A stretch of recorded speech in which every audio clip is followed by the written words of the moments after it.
Good morning. How's everyone doing? Oh, people are coming in. And let me get you guys in. There we go.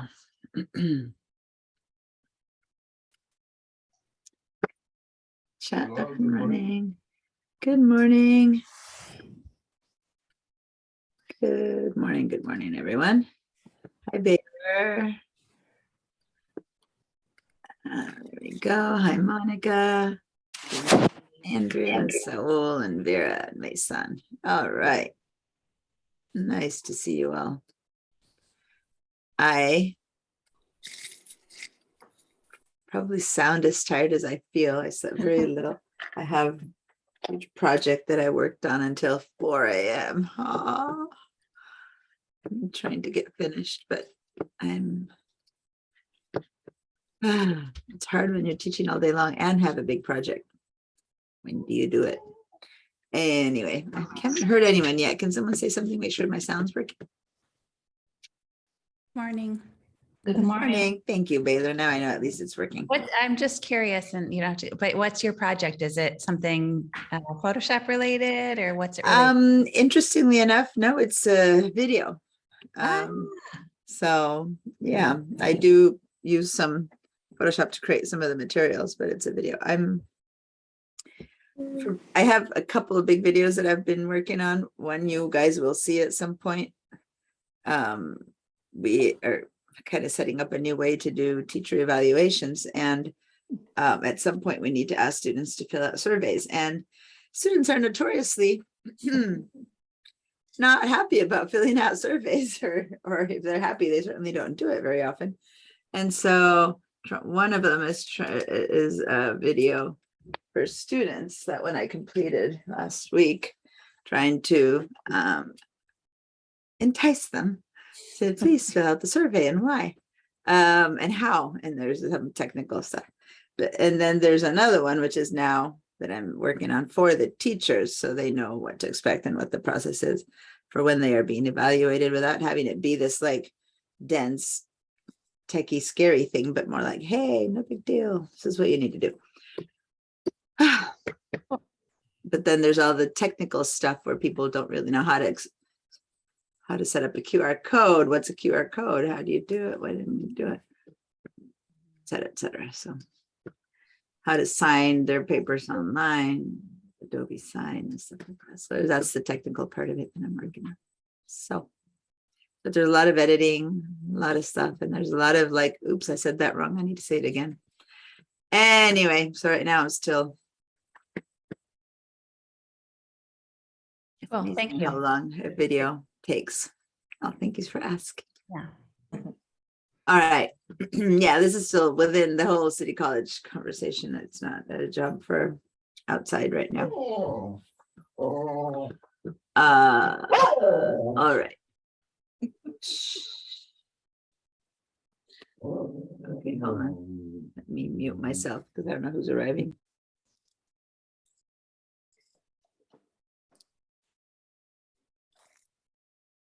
I think he's just because I'm saying hello to you guys. I don't see anyone arriving. Anyway, okay. Let's hope he quiets down. You might hear a little bit of a in the background for now. All right, so guys, here's the wonderful Padlet that you guys have been posting, the work you've been doing, and some questions. Okay, so I'm gonna handle that a little bit. So I did not see these that you just posted, Vera. So let me see. I removed the blemishes with the healing brush and the watermark. Clinton was not able to change her double chin. Okay, so that's, yeah, this is about her double chin, but we were gonna, it's not something you're gonna do with Liquify. So she says, I opened the Liquify filter, but could not completely eliminate the double chin. So yeah, this would take a different technique to make it work, but good job on the blemishes and the watermark. I don't know if you guys opened this one, but there's a watermark across this that says something like for educational purposes only. And so, yeah, that's gone. there is some weirdness happening, you know, is to pay attention to see how this hair now looks all kinked in here when it was not. So it's not always as, like if someone just looks at the image, it looks fine. But if you pay attention about whether it was photoshopped or not, there's like a line here where the hair changes and a line here where the hair changes. And then this in particular is what's more messed up because of the chin. Now the chin, the neck here seems fine, but then here it's not completely gone. But I didn't teach you how to do that, so that's great for not knowing. Just the hair, be careful. Her neck color was also a problem because it's just too light, Mhm. and I don't know, maybe I could dodge it to darken it. No, there's such a thing as adding or taking away. You know how I said the other day for the kids' blemishes, you would have to work on taking some red away from that area. In this case, you might want to add some color, so it wouldn't be just darkening it. You would have to put a little bit of well, in this case, sure, the color of her skin is great. It's just too light. So in this case, you could just darken it a bit and it would turn to that. So that would be fine. But in the case of the boy who had red blotches around his pimples, then you would have to make a color mask. So we're going to keep working with masks. We're going to keep working with that kind of stuff to see how you would fix that. But just going back to the hair for a second, because that is something that you would know at this point. Not you would know. You could know this would be techniques that I've taught you, which in this case, you might need to use the cloning tool to replace. So the spot healing tool or whatever, replace the hair, but it doesn't look like it's following the right, you know, curve or stuff.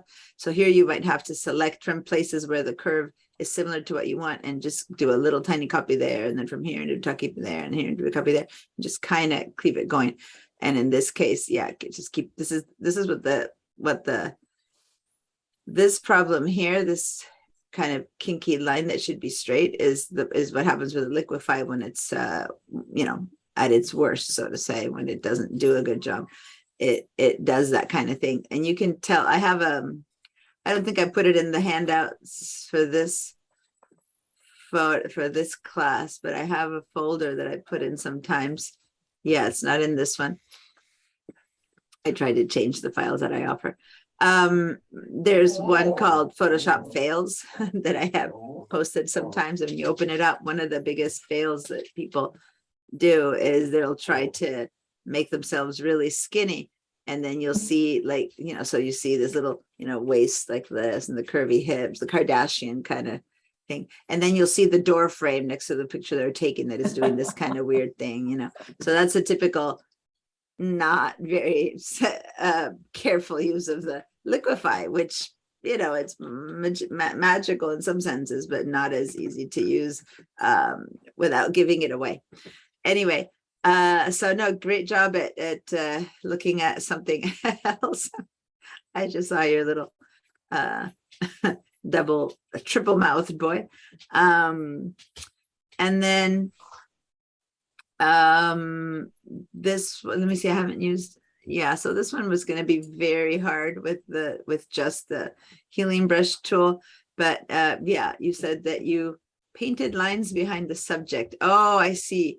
You tried to recreate with straight lines the board. Okay, so that would be something that would be very hard to do in Photoshop and have it look good, because the lines, I'm glad you did this.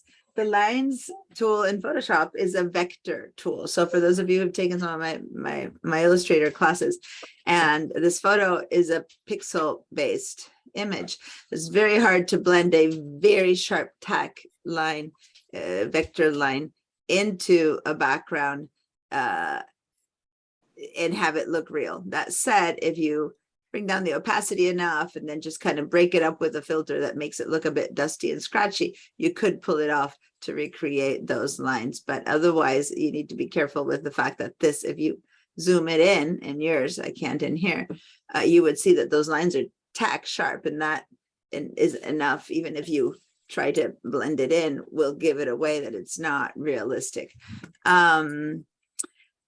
So yeah, you have to be careful with the vector tools in Photoshop when you're trying to incorporate them as part of the image. But it's a great beginning. You still need to like kind of destroy those lines a bit. That's what you would have to do to have them blend So Then the attempt, question. try some blending tools. If you know where they are, if I've used them with you at all, try some blending tools and that might help those lines kind of blend into the background. He Yeah. appears to be holding a garland. Would you bring in an outside garland to and reduce the opacity down? He does appear to be holding a garland. Yeah. Oh, this.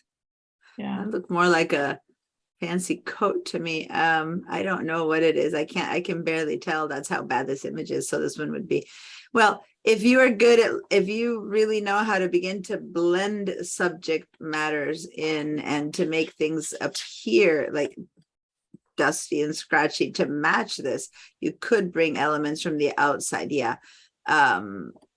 But it would be really important that it looked like it's photographed with the same kind of lighting, the same coloring. Like you'd have to make sure, see how the coloring here, this is one of those old, when it's turning red kind of photos. On top of it being wood, you can see that the sky or the ceiling would probably should have been one of those white kind of paneled, slightly grayish ceilings. And so you see how it's kind of brownish red. So you'd have to tinge it, like you'd have to recreate what's wrong with it to make it match. But yeah, definitely you could add a different Christmas tree if you want, but you would definitely have to work hard at making it merge with the rest of the image. This one I threw in at the end, not noticing how messy it was for you guys to practice. But if the tool, and I told you, looks around for healthy material to replace itself, there's very healthy material on this one to replace itself with, you know what I mean? It's, you know, if you put the healing brush on this line might disappear, but it'll be replaced by this kind of background, right? So it's not like it's going to look much better than that. So then you'd have to begin to clear out space by space as much as you can with a lot of fake stuff before you can actually begin to use that to replace another space and stuff like that. So this one would be possible, but basically about everyone retoucher's worst nightmare. Now this one here, Monica, talking about not knowing how to work with masks. We're going to keep working with masks today, so you'll begin to learn a little bit more. So basically her question is how to fix or clean up a mask after it's been turned into a layer. So we're going to work on that. How do you keep working on masks? Okay. And then over here, this one is simply, you say that when you tried to fix the mask, you moved the layer. Actually, what you probably moved is the mask, I would say, or yeah, maybe the layer, I don't know which, but do you see that effect, guys, where in the background, like half her face is on and half of it is off because the mask got disconnected from the position that it should be in, which is right over her face, right? So then suddenly everything else is looking blue. So she's got half her picture, half her face looking blue and half her face looking regular skin tone. So that's moving of either the mask or the background layer, which seems fixed. So I would venture to say it was the mask that got moved. Okay. The moment you see that happen, the best way to fix that is just to go to the history and say, you know, Command Z, Control Z, because it's very hard to by hand figuring out how to place it back in the right spot, because you'll always be a pixel or two off, especially when there's hair. It won't fit that strand. So if you didn't notice it at the moment and it's gone from your history, it's probably a do it over kind of mess situation. It would be hard to, you'd be hard pressed to put it back in the exact pixel location if you don't have it in your history anymore. Now history gives you 50 chances or 50, sorry, I'm talking and I should have been opening my VDI. So the history by default, if you have it set up as the steps that that come with Photoshop without changing them, you can do 50 actions, and after that they start falling out of the history, right? And only the 50 new ones. And if you're doing something one action by one action, 50 actions seem a lot, but when you're doing retouching, 50 little spots happen in 10 seconds. So if you have a very powerful computer with a lot of RAM and a lot of space, you can change that in the settings to remember 100 actions and stuff like that. But I venture to say that more than being able to go 100 steps back, more important is to keep an eye on your image all the time. And if you're zoomed really tightly into one spot, every now and then, let's say, don't let much more than, a few minutes go by before you go control 0, command 0, see the whole thing, make sure that things are still kind of in their good shape, and then zoom in again, because these kind of things in the background could happen. And you want to keep an eye on them so that you can still go back in your history and undo that mess whenever it is that it happened. If it's still open now, if the file is still open, saved but still open, the history states stay with it. But the moment you close the file, if you open it up again, history is gone. So again, thanks for that example, because I don't think I'd said that, and people might think, oh, I closed the file, open it up, and there's what I did yesterday. Nope. The moment you close the file, the history gets erased, and when you open it up, you're at blank state 0. Yeah, and I'm still in this state of somewhat hysterically clicking around. Yeah. So Well, I do things good. and all of a sudden something has changed. I have no idea how it went there. And Yeah, the command C or control Z doesn't always work, it seems like. Or when you're in the middle of a process where you still need to say, okay, confirm, or something like that. For example, when you're doing a transform or things like that, you can't do anything until you say okay or cancel or one of those things. So there's one set of tools, and this one I'm gonna have to, I got disconnected yesterday before I was disconnecting. So this is an example of, I can't just start with the old Google. I'm having to disconnect first and then reconnect before I open my stuff. Hi, Gustavo.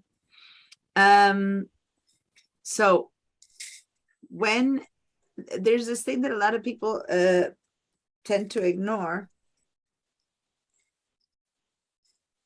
Sorry, I need to type in when I'm talking, which is that now and then there's a box that is saying, da, da, da, da, okay, no, cancel. Like it's a dialog box talking to you, telling you you need to handle it. If you have a window like that somewhere that you might have not noticed or paid attention, nothing works, right? Nothing works until you say okay or cancel or continue or whatever it wants you to do. And those are visible. And if you look around and pay attention, you'll see them. But there's a few other processes that are not so obvious, but that need you to respond. So if you're cropping an image, if you're in the middle of a transformation, remember the free transform that we were doing, stuff like that, nothing else will happen until you say okay or check mark or hit return. So then in the middle of those processes, and you might have been in the middle of one of those processes, or maybe you're in the middle of the spot healing tool where you're doing the whole maybe just by accident. Whatever. So if you're in the middle in one of those processes, it's like, yeah, you got to finish me first. Nope, not doing. Photoshop's like, no, you got to finish me. And sometimes it's not so obvious. You just need to know which process doesn't let you do it. You have to complete the process, and then you can undo that, right? So those are the times when it might just not work, period. Okay. But then other times, it's possible that you might have changed the history, like you didn't notice, and you simply clicked your mouse and that was a mini selection, and boom, all the stuff in your history is gone.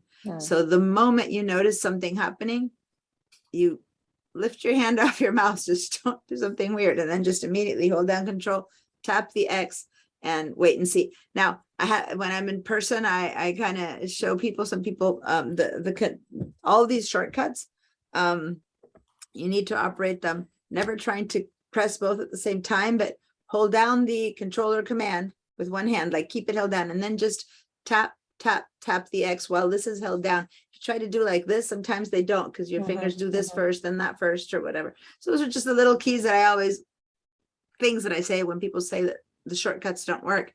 And then between one of all those options, something like that was happening. Because yeah, the control X, control Z does work as long as you're not in the middle of another process. So if you're ever completely in doubt, then go to the history, and maybe you'll see that the history is gone and that what you're looking to try to access isn't there, or something like that. So anyway, I think of all the times that I've ever put things on someone's face, I don't think I ever put nostrils on their chin. This one looks particularly bad. I will not do that one again. Poor kid. This one beats your three faces, your three mouths. All right. So thanks for all of those ideas. So basically, I'm gonna work on math. So this one we're gonna keep working with. Here, Harry's not here, but he put a little cup, an aloha cup of coffee on the Mona Lisa's mouth. So that's cool. And then the rest of you guys did a pretty good job. All of you with your clean paper. A couple of you mentioned I can't, you know, get the white to work. This is Monica here. A couple other people made a similar comment. It is just, you know, you need to keep like trying it, move those settings there, try another one until you find the one that works for this image. It's not the easiest of clonings. It's the kind of thing that you need to hone that tool in with other images and then go, let me try that one again. And then you'll have a bit more feeling for it, because it was truly not a very, not the easiest first time you did for that one. So Saul, you have a question? Yes, talking about the issue that the other classmate has, have you ever tried purge the do edit purge? Because sometimes I don't know if you ever tried that, Diane. To try, can you repeat which one? To try what? Edit, if you go edit and then click on purge, that way get rid of it, all the extra data that it collects in your RAM. Yes, but I would think that has anything to do with it not working, but let me see. I mean, let me just explain to everyone else what you're talking about. So I'm gonna open anything here. I'm gonna just double click on this little cove here. And what he's talking about is that when you do a lot of, so my history is empty right now, okay? And so say that I do a bunch of stuff, I don't know, let me grab one of these things and just do a couple of weird things to it, just to have something done, right? Things start happening here in the history, right? So here we go, in no time I've done 10 or 12 history things. He's talking about purging. So if you go into the Mac, you would go to the word Photoshop and look for preferences. If you're on a PC, you would go to edit preferences way down here. Okay, so for the Mac, this is the only place where things are really different. Photoshop, the word Photoshop at the top of the apple, click on that for Mac people, and right underneath you'll find preferences, Photoshop preferences. PC people, go to the word edit, and then down here, way at the bottom, you see preferences, okay?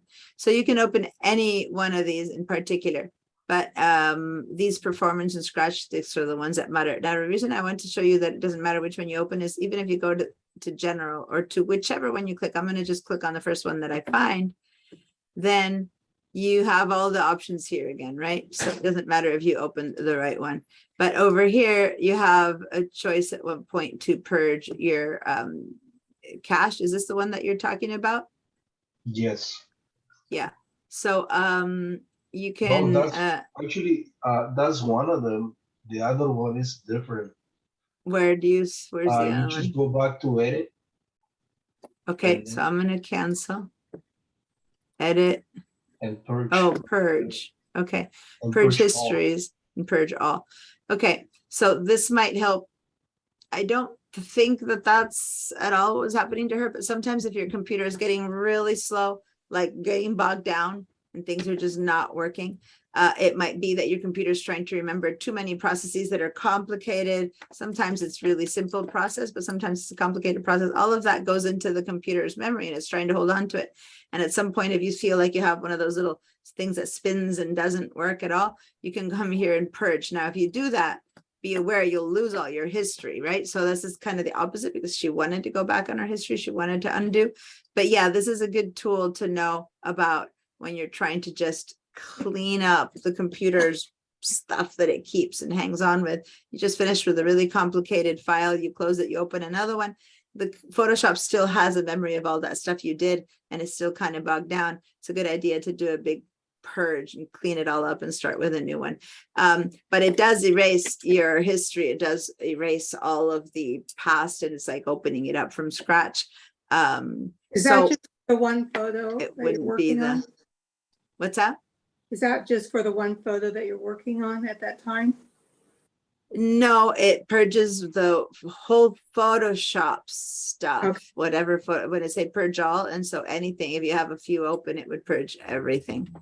Yeah, That's interesting because I have noticed that the longer the class is, the slower the computer gets, mhm, whether I'm on VDI or at Illustrator that I have on my computer. mhm, So maybe that's one of the reasons. That So could be. I'll try that out.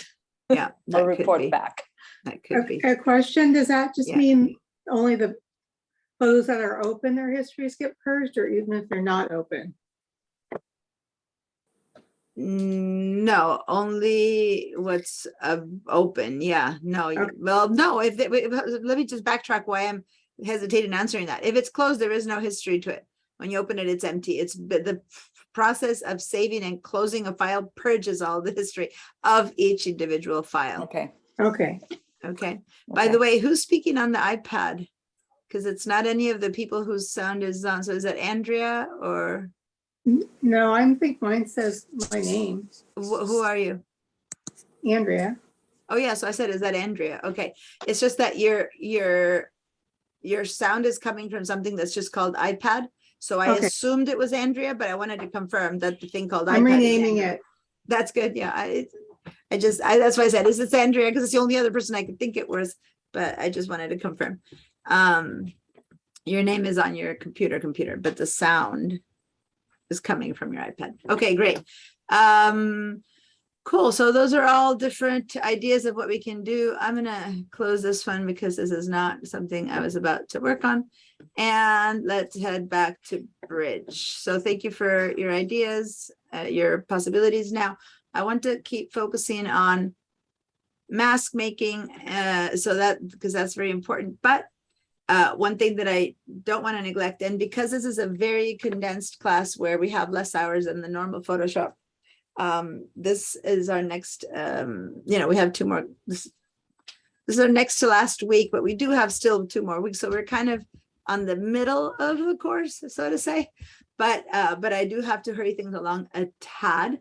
And so I have a question at this point. Hopefully you've all read the handouts about resolution and you've had all of that in your background.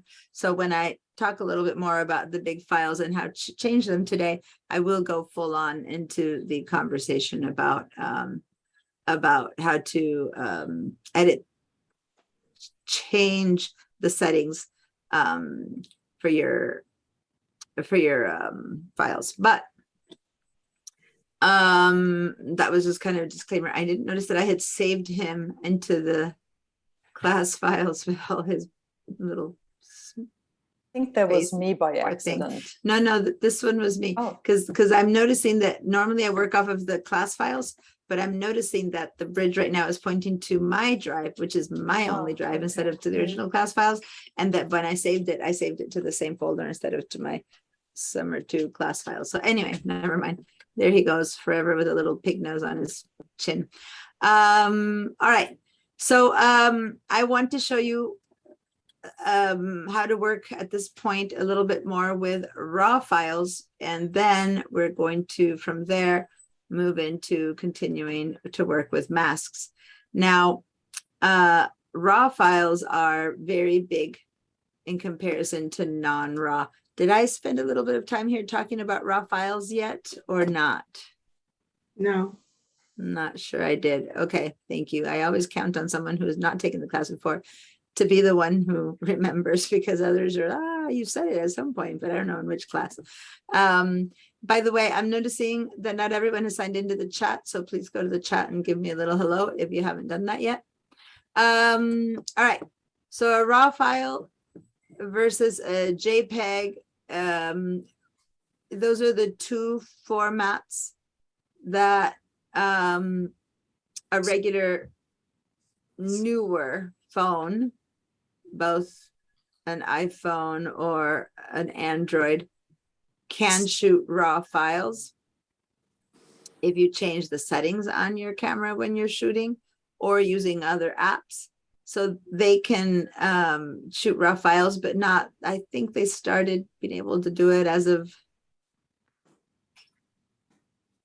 a few years, maybe, I don't remember how much, 4 years ago at this point. I mean, it's been a while already now since the new phones that come out each year can do raw files. So I'm just guessing at that number when I say if you have a phone that's 4 years old, not so much old, but that you bought the new one at that point, right? Even if it's 4 years old now, because like my son just got a new iPhone 6, which is ancient. So his still doesn't do it, kind of thing. But I'm talking about the newer good phones, or almost any digital camera of the kind that's a DSLR, you know, the kind that you have to put in the big lenses and the whole thing.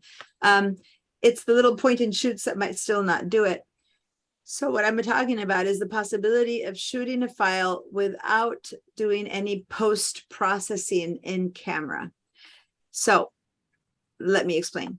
Post-processing is what we're doing here in Photoshop.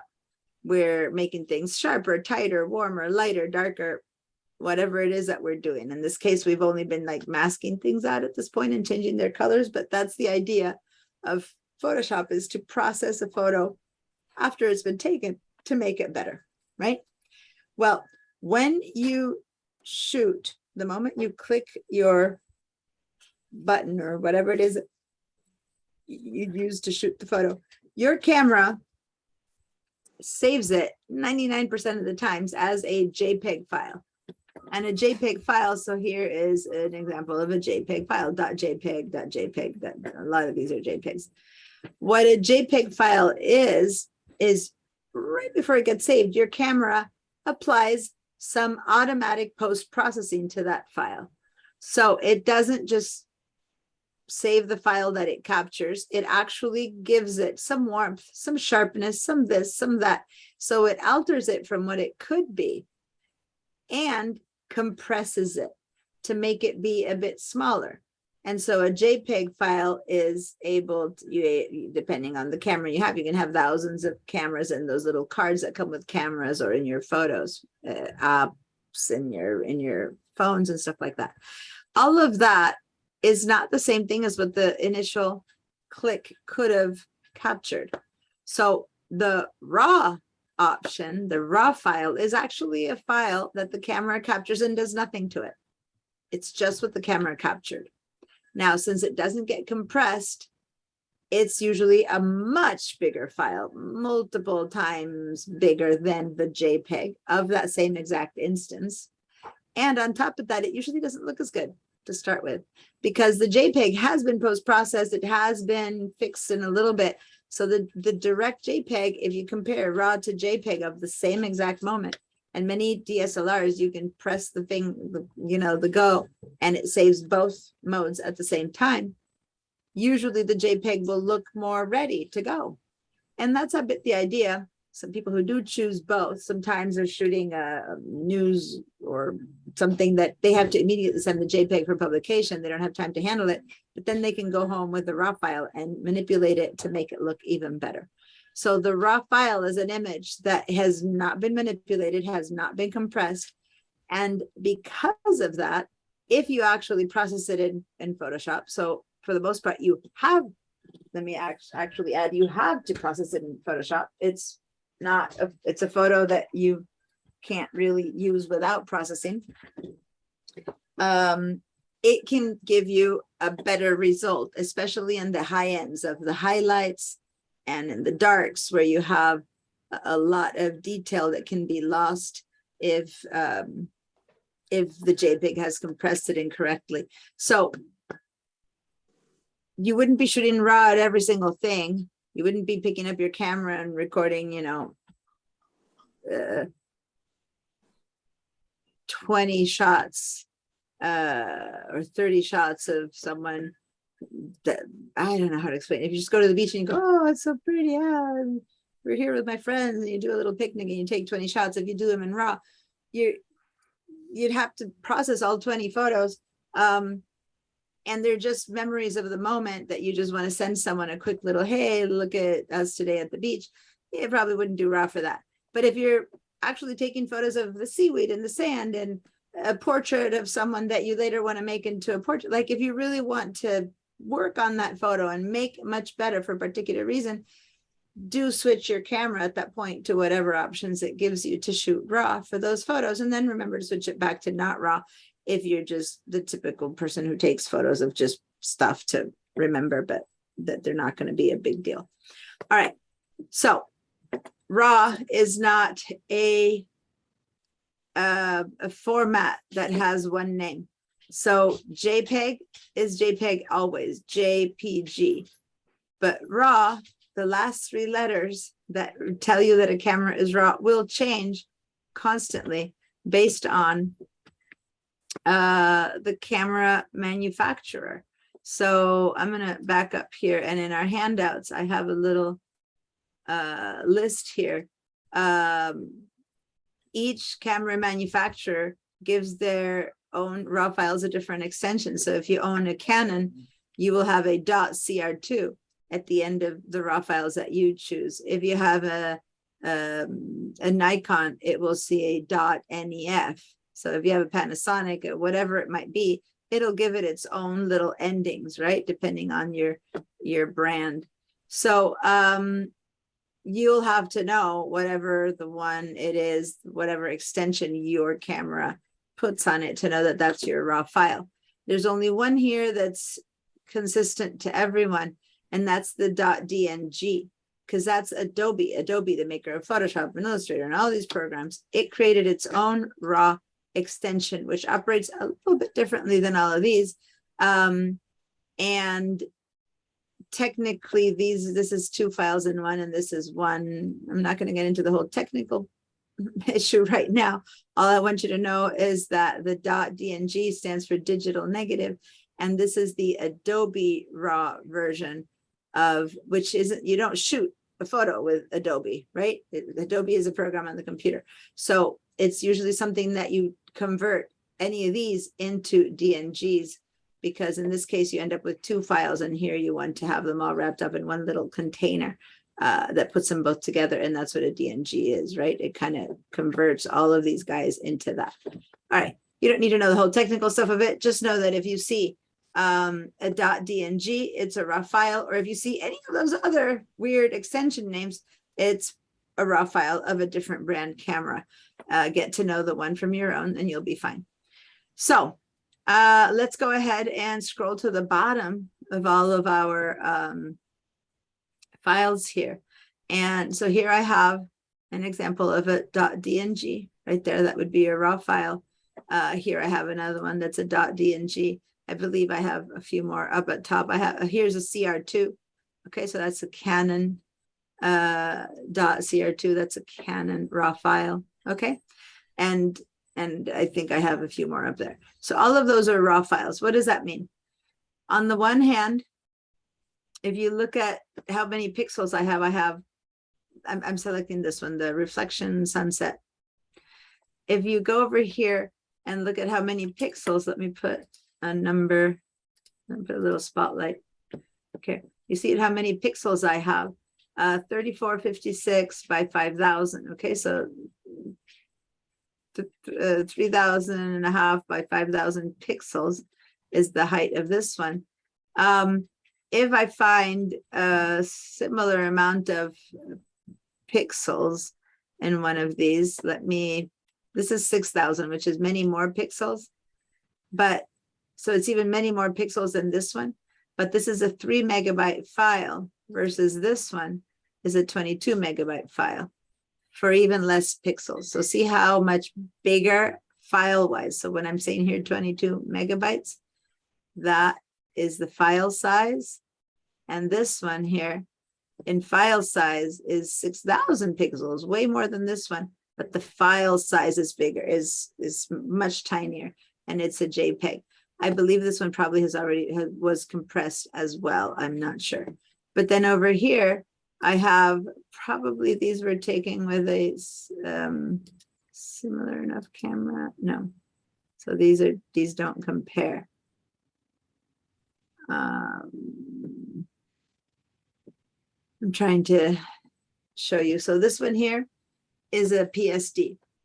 So a PSD means it's already been processed in Photoshop. So if you look over here, I only have about 3,000 by 3,500 pixels. And yet this is 69 megabytes, because once you turn it some to PSD, that's even bigger. Okay. So layered files are even bigger.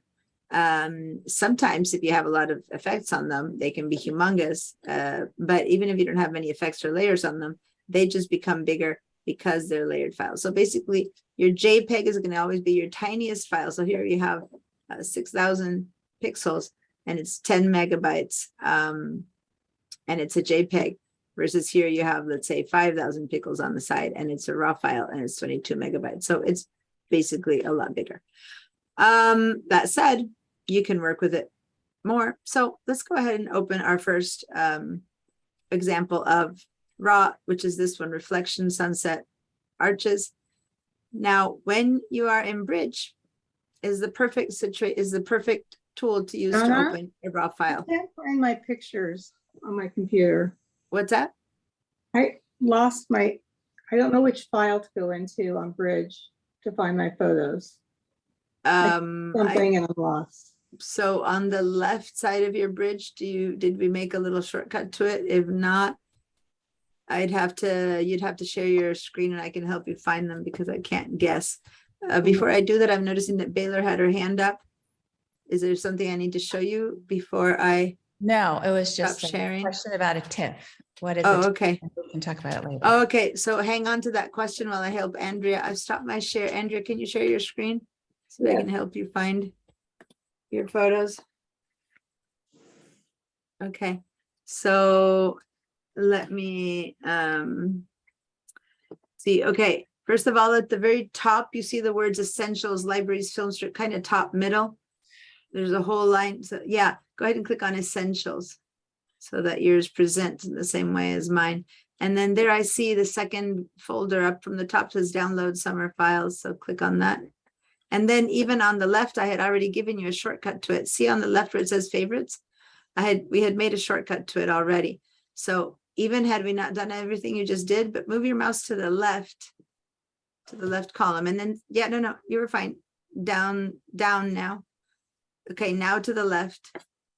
Yes, in this panel, the bottommost choice, keep going down, you'll see it selected. That's your class files. So now no matter where you're at, no matter what other place you clicked, if you come and click on this link, you will always end up here with these files, okay?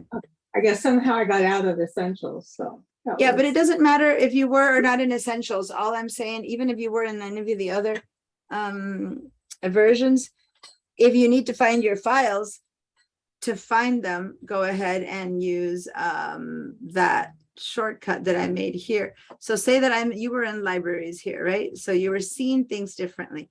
It's not wrong. It's just a different way of seeing your information. Now we don't need libraries, so this doesn't help me at all, but still seeing the files. If I was here in film strip, I would see things a different way. I was in output. So all of these are valid ways of seeing. If I'm just wanting to know only the metadata, you're still seeing the same photos. So the photos that you're seeing, where do you find them? Well, if you go here to the left, let me put again the color on my mouse. No matter which one of these is printed, it's just talking to you, showing you different parts of the file. So the question is, what files are you seeing?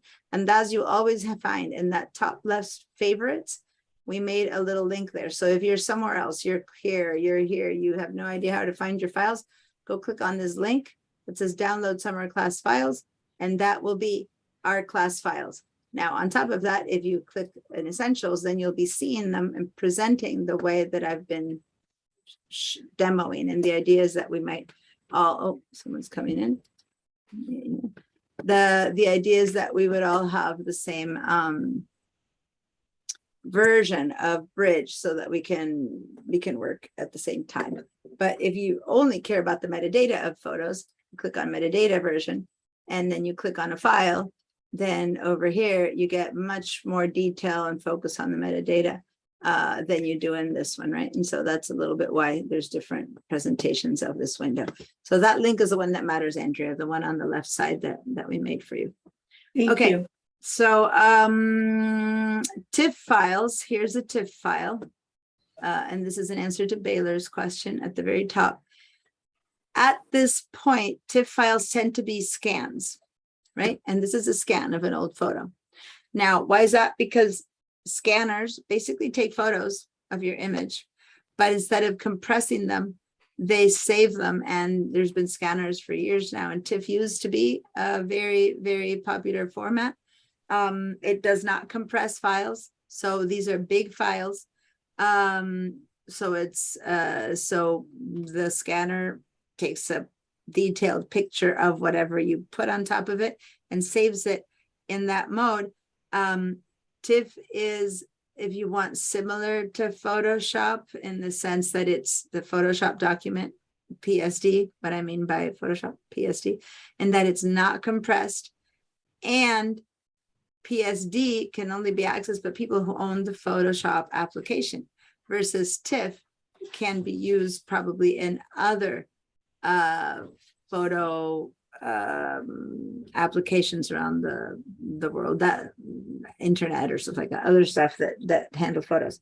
But it used to be the main format for the 20 years ago. Slowly we've transferred and shifted to other formats, so you don't see that many TIFFs anymore unless it's coming in as a scan, and that's what this is. But it's a very big non-compressed format, which works fine. It's almost bigger even than the PSD. So for people who are trying to save space, they probably don't use much TIFF anymore. There's certain public places in which TIFF is still the norm.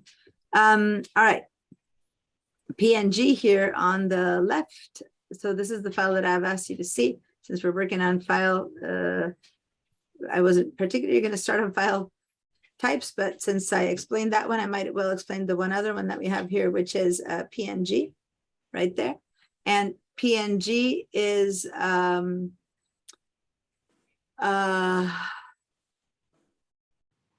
it's an export format. So let me explain the difference between import and export format. Import format would be the camera saves a file, right, as a raw file or a JPEG. That's basically the two things that cameras do. Or a scanner saves it as a TIFF. I had just mentioned that. So those three formats would be how you import into Photoshop or open in Photoshop something to start working on it, right? So that's what I mean by import. Like they come out of, so in a way they're exported from your devices. They come out of your photo or scanning equipment as one of those, as a JPEG or as a RAW or as a TIFF. You open them in Photoshop, you process them, you do stuff, layers, masks, lightening, darkening, anything you need to do, filters, and then you have to export them into an appropriate format for whatever you're going to do with it, right? So if you're going to go to the internet, you export it in one way. If you're going to go to print, you export it in another way. If you going to send it, to someone as an email, so what you're going to do with that image, that's what I mean by export format, right? So the working format would be PSD. So you import a JPEG, you start putting files and all that kind of stuff, and you save that file as a layered file, Photoshop document, PSD. So you have lots of stuff happening. So here's an example of a layered file that started as, this is the JPEG, right? This is the image that I started as the base image. And then here I have a PSD of that same image after having applied some layers and other stuff to it. Actually, this is the one that was the original, because it's a small version. And then on the left side, after a lot of filtering and effects and stuff like that, I ended up with that. All those effects are still editable.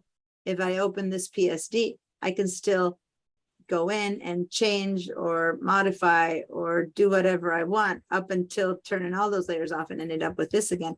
And that's what a PSD is. Okay, so it contains all that stuff, but you can't go from here to the internet, right? So what if you want to put this this file on the internet? Then you need to export it into, again, a JPEG. A JPEG is good for the internet, or a PNG. It's good for the internet. If you want transparencies, we'll talk about why and when you want one or the other. Or you might want to turn it in for some reason or another into a TIFF. There's other things that you might want to do depending on your needs. But a PNG in particular is really good for transparency. So let me explain transparency. In my case, right underneath, you might have it in a different place. Hi, Megan. You might see a photo like this one, the Scale Smart Object, this one here. This one is a flower that's been cut out of its background and is now floating in nothingness. See that? That is Photoshop for nothing. So if I want to put this one on the internet and I save it as a JPEG, it's going to go back to having a white background flattened, and it's going to float. It's not going to float. It's just going to be a square. So if I wanted to float like this, to have this little floating flower on my website somewhere, I need to save it as a PNG because that one preserves the transparency. A JPEG does not preserve the transparency. So that's the biggest difference between JPEG or PNG in order to go to the internet. But then again, if you want to print something, then you don't want PNGs. PNG is for screen. So anyway, there's a whole bunch of different details of what one thing does over the other. The best thing is to start getting accustomed to them by use, and or if we go back to our handouts, I also have some handouts here that are specifically about file types. So here I have graphic file types. And if you open that one, it talks about all of these different details between all of these graphic file types. And then, you know, it informs you into what's the best option to use when and Deanna, where. I have a question. Yes. Where do I find all these files you're showing right now? Is it on Bridge or on SBCC? Yeah, you have to go to the pipeline SBCC, and then you go to the Google shared drives. Okay. Okay. So let me give you a link right now. Give me a second. In the class files, I'm going to post right now in the chat a link. Go ahead and click on that link and do it right now, because then when the class is over, the link is gone. Click on that link right now and it'll open in your web browser a video of me telling you how to get to these class files. Leave it open and check it out when class is over. Look at that, watch that video, and that'll remind you how to get to this exact spot. Okay, It went away. what's that? The link went away. Well, it's in the chat, so go open your chat, Okay. and it's the last thing that I posted in the chat, and so it'll stay there up until the class ends. If you keep scrolling through the chat, you'll find it. Okay. Okay. All right. So here we go. All right.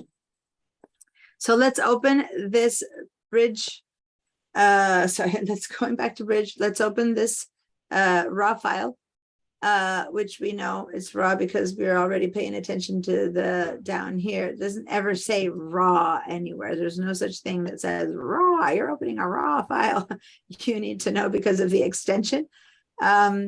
But if I double click to open it, another giveaway, says double click to open it, is that instead of opening in Photoshop as all the other files have opened, what this is going to do is it's going to trigger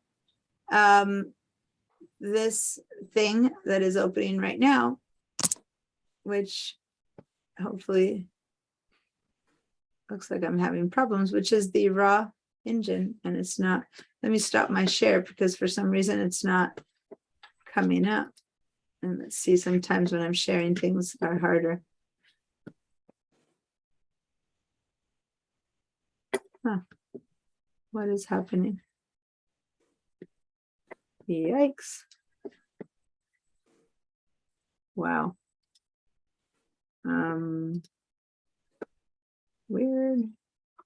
Weirdness. Sorry, an error occurred. Photoshop is a character problem that needs to close. Okay. My Photoshop crashed. Let me try that again.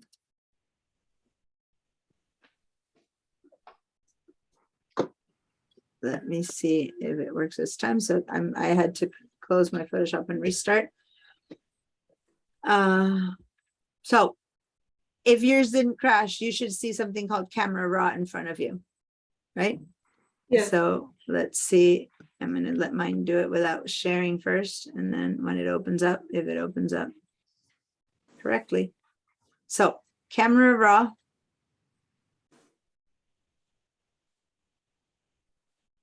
Okay. It opened this time. Okay, so let me share my screen. So Camera Raw updates pretty often. And so every now and then, even though you've been using Camera Raw and you didn't think you updated your program, you'll see that every time you try to open a raw file, every now and then you'll get this little welcome to Camera Raw, because Raw updates all the time. Why does it need to update all the time? Because new cameras by new manufacturers or the same manufacturers put out a new model on the street. Like, you know, Canon comes up with a new camera model, Nikon does, they all do it all the time, Olympus. And then Raw has to prepare your computer to be able to open that file, because as I said, these are all proprietary files. And so Raw gets updated very often. So even if you've been using Raw forever, every now and then you'll open it and it'll say something like this, like, yay, welcome to Camera Raw. On top of that, it actually might have new things that it does. So it says, at the very top. I'm seeing some, I'm hearing TV or noises or stuff. If you have any noise in your room, I'm hearing like a radio or TV. Show this based on If you have people talking behind you, please mute yourself. Okay, all the classes, no matter what class you take with me. hello? So I'm going to share my screen. There. I'm muting you, Andrea. It was you. The video of me telling you how to access your files was playing in the background. Okay, so can you stop that video so that you can listen to it later? Okay. I muted you. So if you're speaking to me, I can't hear you. I muted you so I would stop hearing myself. I thought it was an echo of myself because I could tell it was my voice until I recognize it. I'm telling you how to. It's the link that I gave you. Okay, great. So anyway, there's a lot of new stuff in the latest Raw that's happening, which is amazing because now you can do masks, which before you couldn't and stuff like that. But right now, all you need to do is scroll to the bottom and click on Get Started because it's telling you what all the new things are. And now we are in Raw. So what's this? What do you mean by in Raw? Well, what I mean by you are in Raw is that there's this place outside of Photoshop, in between, so to say, Bridge and Photoshop, where you just process your files in this little application, which is the Raw engine, right? We call it. And it does a lot of the color and lighting and exposure, that kind of things, fixings, all in one right here. And then when you're done with that, you can open that file up in actually Photoshop and then make masks and things like we were doing up until now, retouching, putting extra noses on the file in Photoshop, right? So this is kind of like an in-between program. That said, you can also use Raw from inside of Photoshop. I'll show you that later. But for now, you don't see the rest of Photoshop.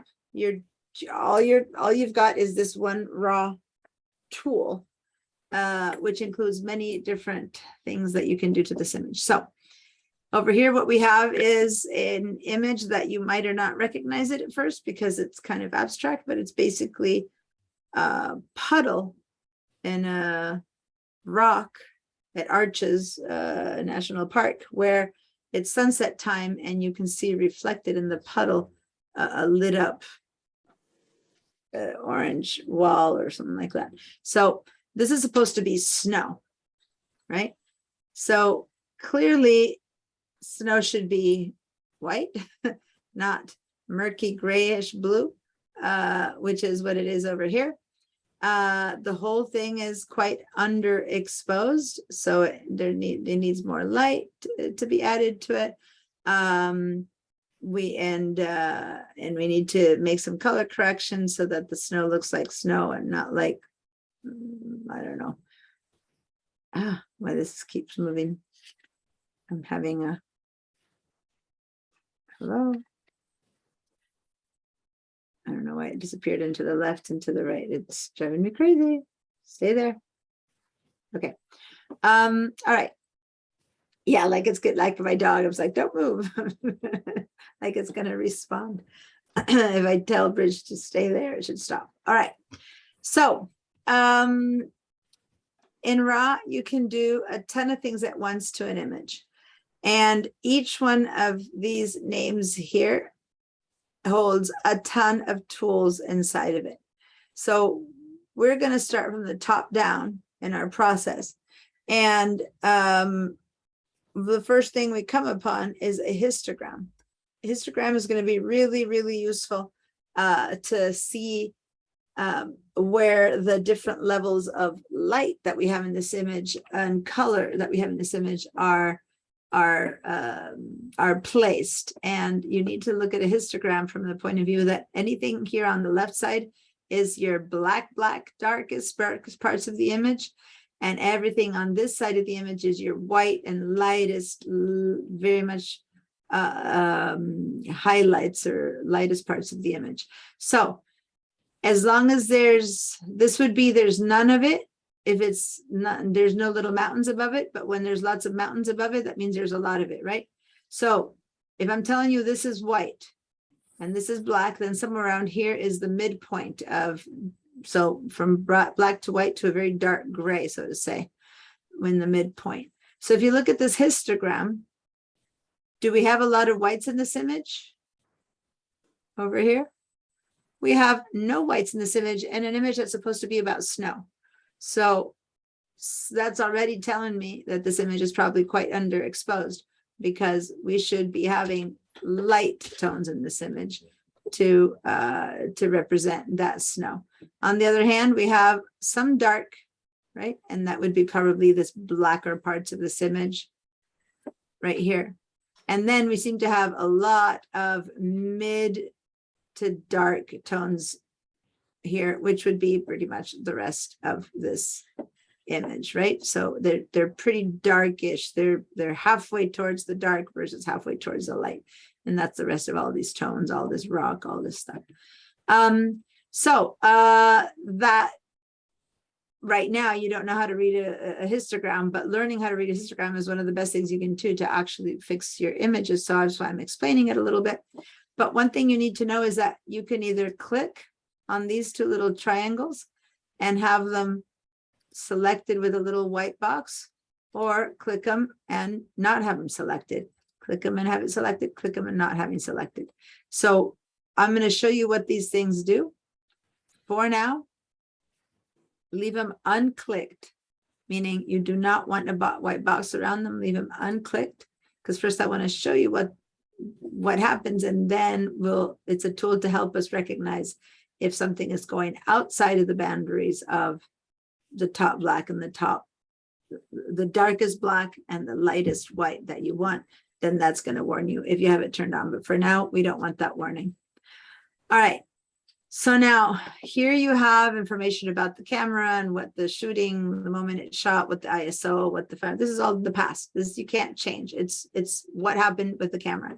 So it matters not to us, because it might not even be our own photograph. This happens to be a photograph that my son took, but it doesn't matter. You can't change. That happened whenever it happened.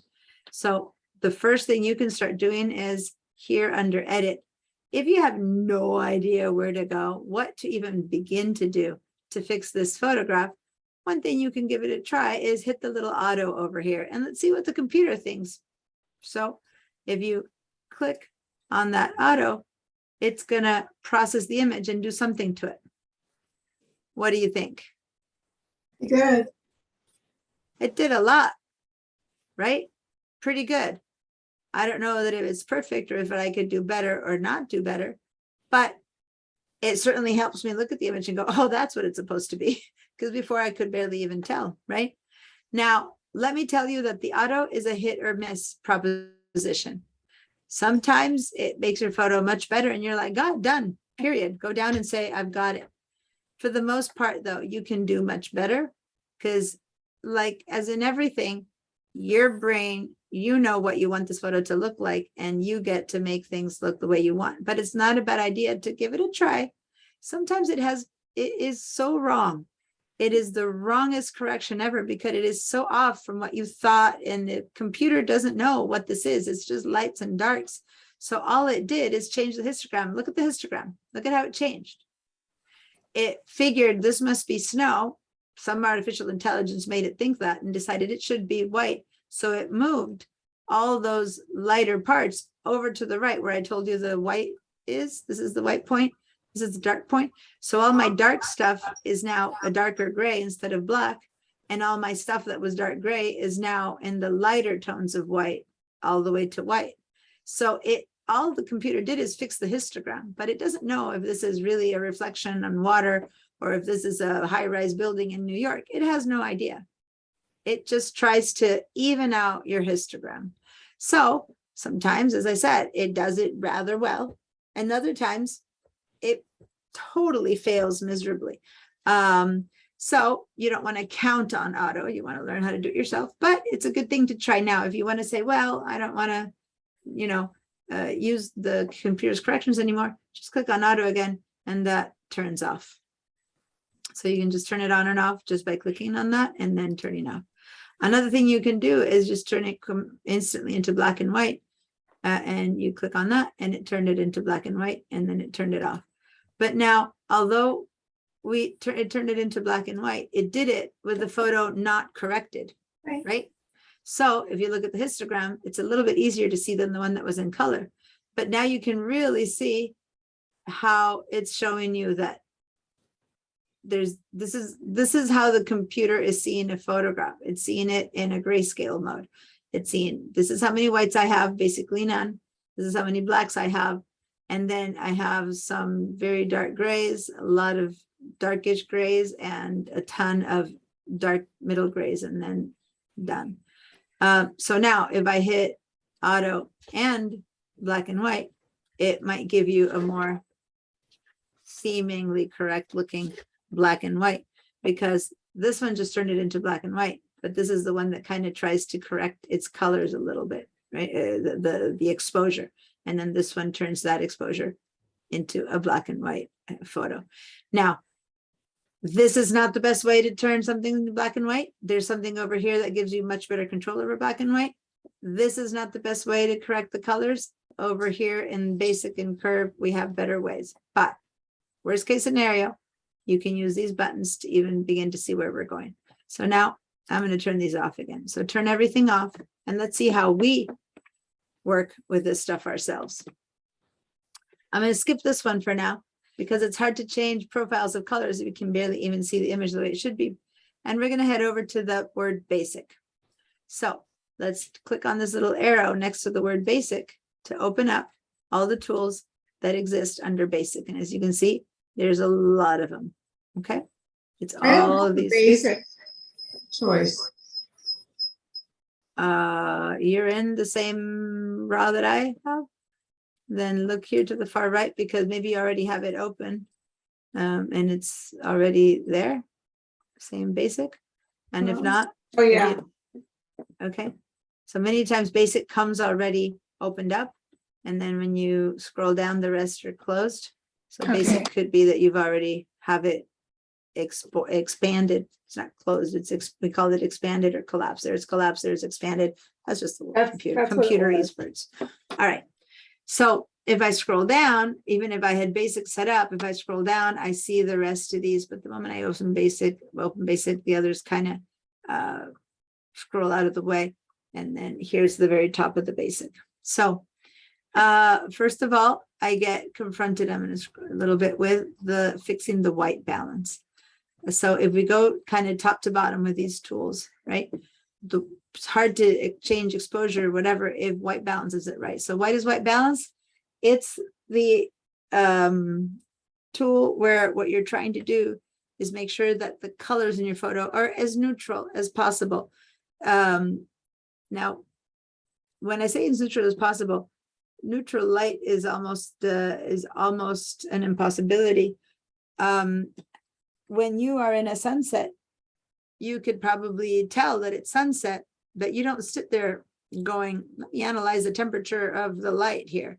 You actually just know it's looking orangey-ish and it looks warmer, and you go, oh, it's because it's sunset. You like, your brain knows that. But when you look at, say I'm looking at, let's all look in the little video at, for example, Monica, who's wearing something yellow. I look at the thing that she's wearing and it's yellow. And when I'm in with her during the day, I just know she's wearing a yellow sweatshirt. When it's sunset, I look at her and I know she's wearing a yellow yellow sweatshirt. I don't think, oh my, her yellow now is orange. But in reality, that yellow is a very different yellow than the one that I saw at midday. The color, if I were to sit there and be able to take a snapshot of her yellow sweatshirt at midday and then take another snapshot of her yellow sweatshirt at sunset, it will literally record, the camera will record two different yellows. One will be much more orange than the other one, right? But our eyes, we just go, oh, she's wearing yellow, right? We don't like notice color when it's happening as much. We might notice, oh, it's sunset, the light is beautiful, but we don't think, there's a lot of orange in that now, and then there's no more orange in that. Oh, there's some blue in that sweatshirt. We don't analyze the color that way, but the camera does. So Did you see the color change as I Yeah. changed the light? exactly. So, So now Like I'm opening the blinds. Mhm. Yeah. And So now what's closing happening the right now blinds. is a bit more like light is changing, right? So it's going darker or lighter, but depending on the light that you're letting in, it could also be turning more. So midday light or cloudy right now. I don't know where you are, but where I am in Santa Barbara, it's very cloudy. Cloud Mhm, gives very bluish light. mhm. Midday light, sunlight from a bright sunny day with a very blue sky, that is a very bluish kind of light. Deep shade, like on a sunny day under a tree, that's even bluer. It's just a very, very deep blue light. We just still would see Monica as wearing a yellow sweatshirt, but the camera that photographed her would put a lot of blue into that yellow, right? So to try to neutralize it, to make it as possibly neutral as can be, that's what white balance is all about. So your camera works with white balance, and it used to be that the photographer, had to set it, and there was all these different things you need to do to create the white balance. For professional shots, you still do, but for the most part, most cameras now are pretty good at looking at the light and figuring out where there's a very strong cast one way or another, and they're pretty good at fixing it. So that's what the white balance as shot is all about. So when this was photographed, the camera said, well, this is what I think is a correct white balance for the moment and the situation and the time. Now, if I click on this and see other options, this would be me saying, well, what if I change the possible light? But in this case, before we fix that, normally you would fix that first. But in this case, this photo is so underexposed that it's going to be hard for us to fix the white balance without seeing it a little bit better. So I'm going to have us jump for a second, all the temperature and tint, which is all the white balance conversation, and let's go over to exposure. Exposure is a quick fix it where everything gets lightened or darkened at once. Let's do that a little bit so that we can get a better chance at getting a good white balance. So I'm going to grab exposure slider, and if you move it to the left, you underexpose, so it gets even darker. If you double click, it goes back to center point. Now, if you move it to the right, everything gets much brighter until it's overexposed. I'm going to double click and get it to the center. So somewhere in this place, you can probably set it to look a lot better than it is. We're going to not use only this to fix our photo, but look at how much it took me to be able to look at the image and assume that this is maybe correctly exposed. Now, don't use my numbers. Don't like imitate my numbers here. Look at your screen and set it at what you think might be a more correct exposure. And remember, it was sunset, and it was at the end of the day kind of sunset where everything is pretty dark, but one rock was being lit up in the reflection. And so it had a lot of light, but the rest was pretty dark. But the thing is, you don't always know the moment. You weren't there at the moment of the photograph that you're fixing, and you need to still fix it to what you think. And that's the subjective part of post-processing, right? You make it look like what you think it should be looking. Okay, so now that we're seeing the exposure a bit better, like looks a little bit more active. Now let's go to as shot and let's explore these choices. If I head over here and say, well, computer, what do you think? That's the auto. So it's again, it's like the auto from before, only this is an auto for white balance. So we click on this and we go, what does the computer think I should do? So did you see the color shift there? The Yes. color actually, in this case, made it even warmer. It became even yellower, so to say. The orange became even more orange. The camera had it a little bit bluer. So when you say before, you might have not seen the blue in it, but now that you compare between auto and as shot, now you can maybe begin to see that there's some blue in there. Head down here as we do those changes and notice, look at these lines to see if something changes. When we go to as shot, the temperature is 5900 Kelvin. This is how you measure the temperature of light. Oh, I went up down a bit.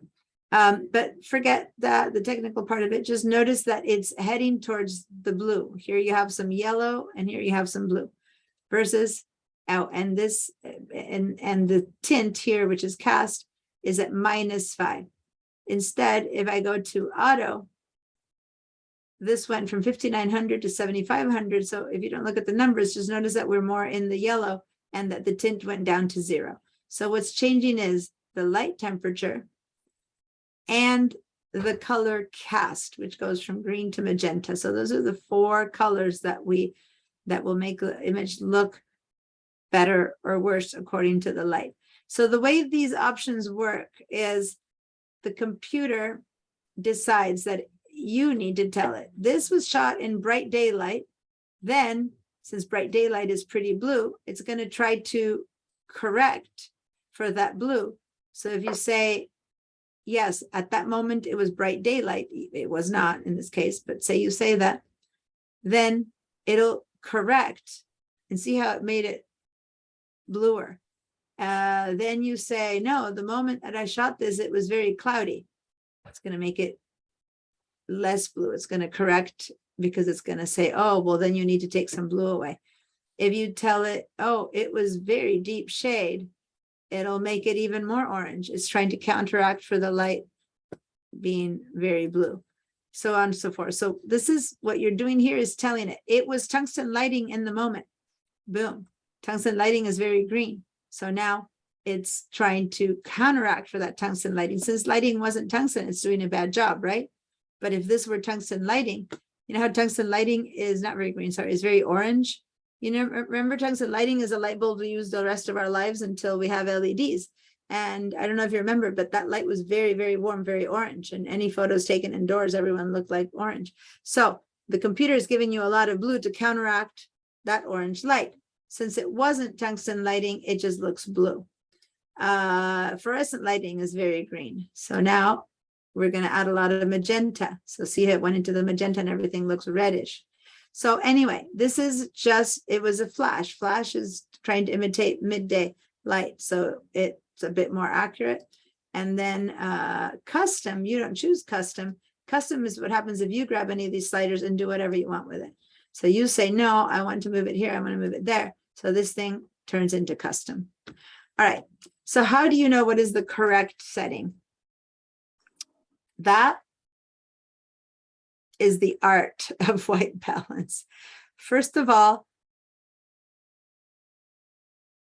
one thing you need to understand, there is a thing called completely neutral white balance is perfect.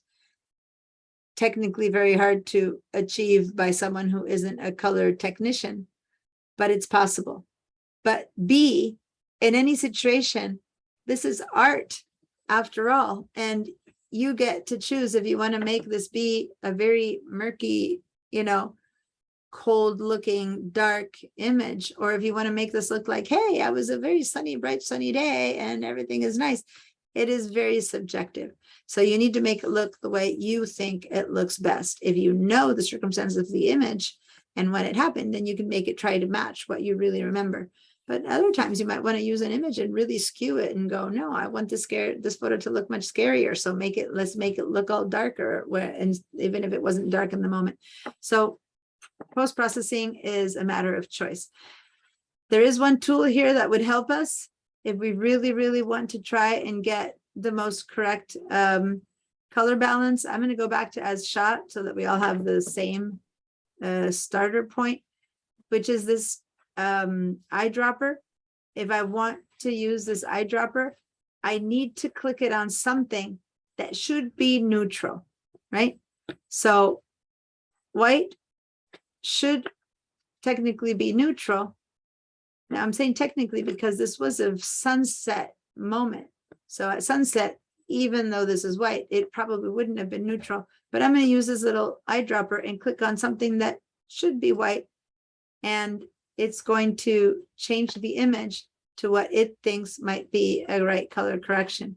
Now, if I click even a few inches away from it into something that's darker and click again, it'll give you a different correction. If you click on the rock, it's going to give you, of course, a completely incorrect, because this was very red rock from the Arches National Park.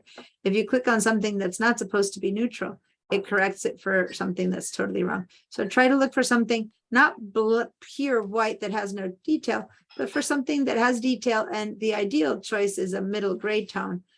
How do you know how to choose a middle gray tone? Well, that's the point. It's really hard. But if you click on something that's middle gray and that should be neutral, that's a slightly less automatic way of fixing it.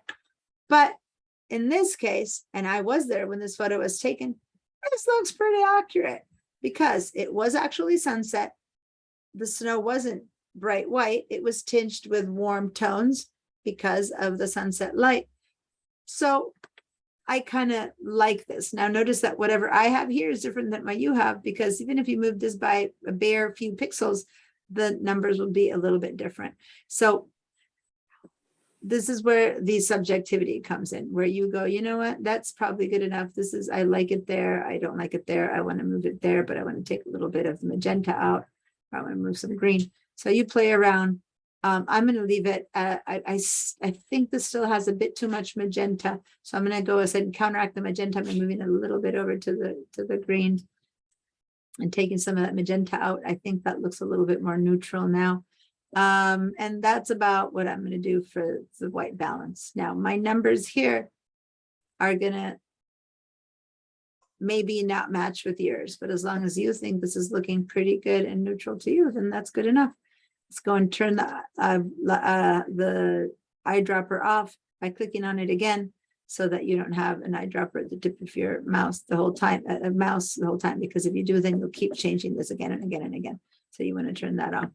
And then if you ever want to see the before and after of this basic setting, you click on this little eyeball right there, and that'll show you the before. That was hold down, before, after. So that's the only change we've made, but already, well, no, we made that change and we made the exposure change. So that's already ready. Now we can go to exposure and bring the exposure back to the middle, double click for the old exposure setting. But at least we know that the color balance is more correct, so we can start working on the rest of these sliders. Okay, so how are we doing? By any question at this point? Nope. Yes, I by accident clicked on the red eye logo, which was right next to it. How do I get out of that? Red eye logo. You just double click. I don't see a red eye. What do you mean? You mean way down? No, it was right next to it on the right hand side. There's another bar. And anyway, would you like me to share? Yes, share, because I don't know what you're talking about. I'm looking for a red eye suddenly, like, what are you talking about? Red eyes would scare me. Like flash red eyes. So.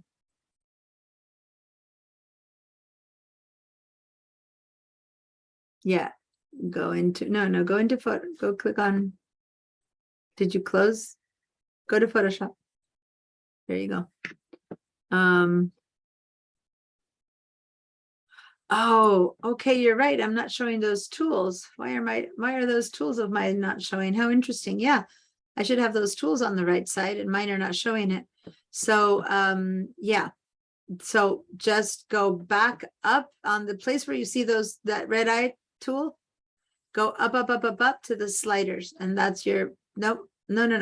Go to the red eye. Yeah, that one, and click on that one. Yep, that's your basic tools again. But why, now that you show me that, why is mine not showing me that? Let me, yeah, all those tools are missing. So I'm glad you showed. I'm trying to reset the sizes of my display and see if that, you know how I had an issue when I opened my camera. I'm going to stop your share.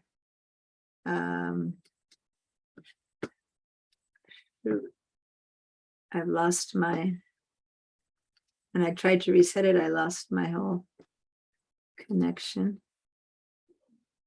Let me give it a second while I restart. Meanwhile, if anyone has any other questions, my whole VDI connection is dropped. The operation could not be completed. Okay. Hi. I'm getting a big error message. Hold on. I think camera raw is not wanting to work. There we go. Graphics processor has got an unrecoverable error. I need to start again.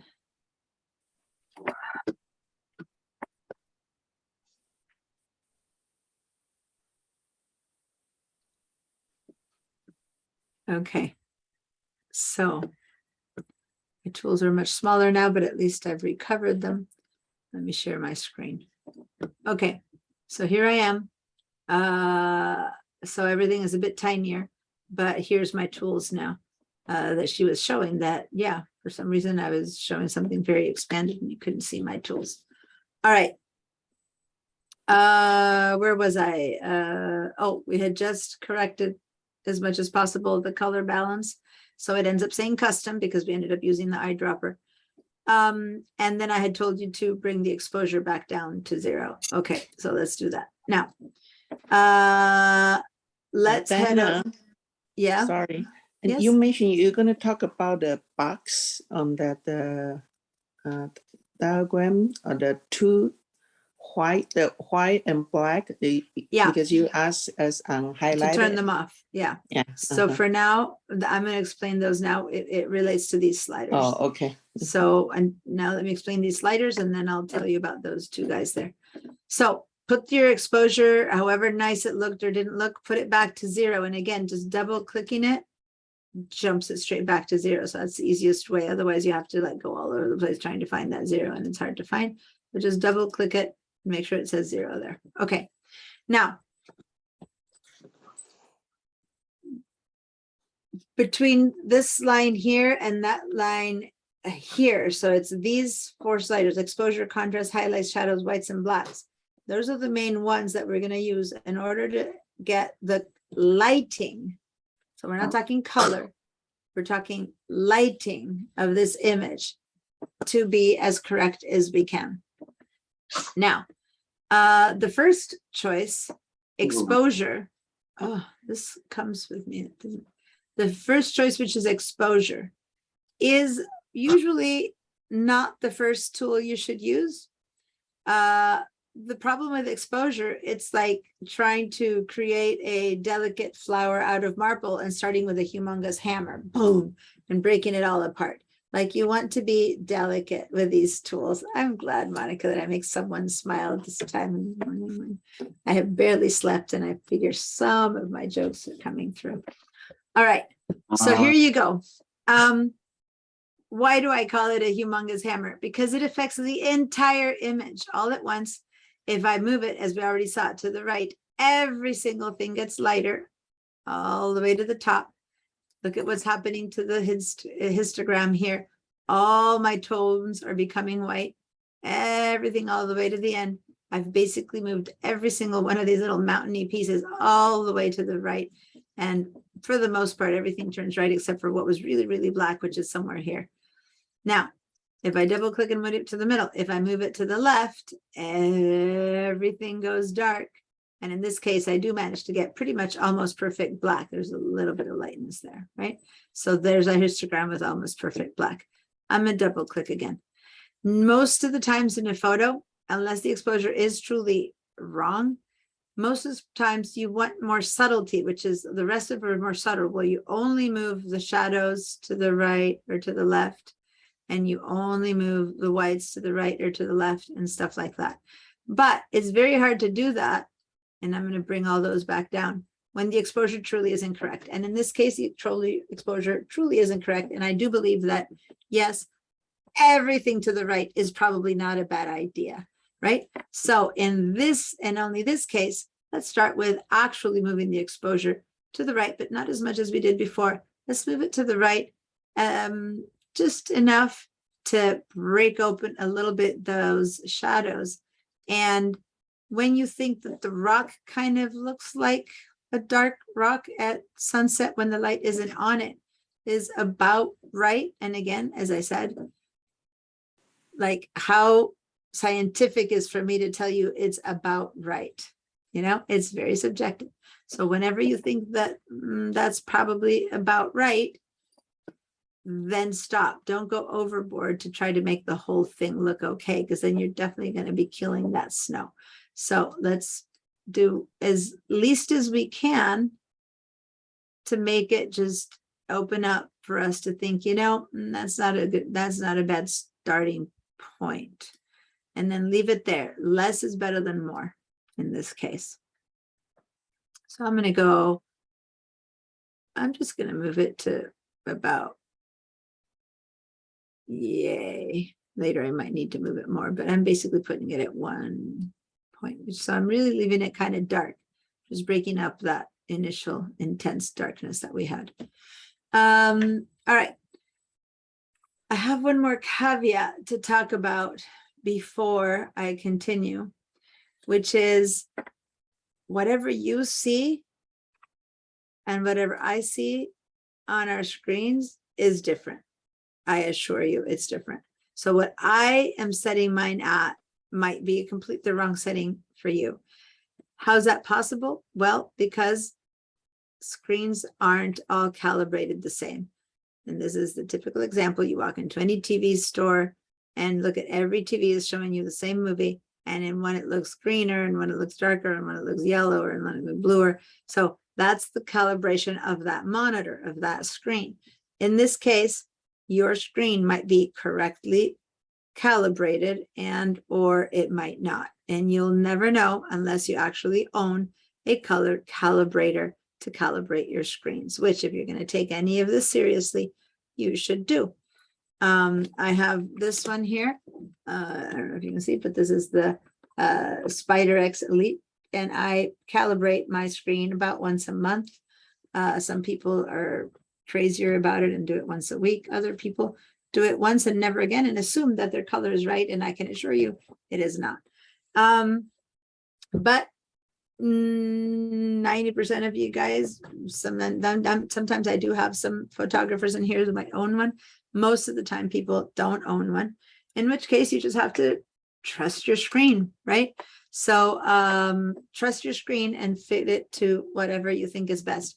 Once you go and send this to the printer and it comes out totally different than what you saw on your screen, you go, either my printer is really wrong or my screen is really wrong.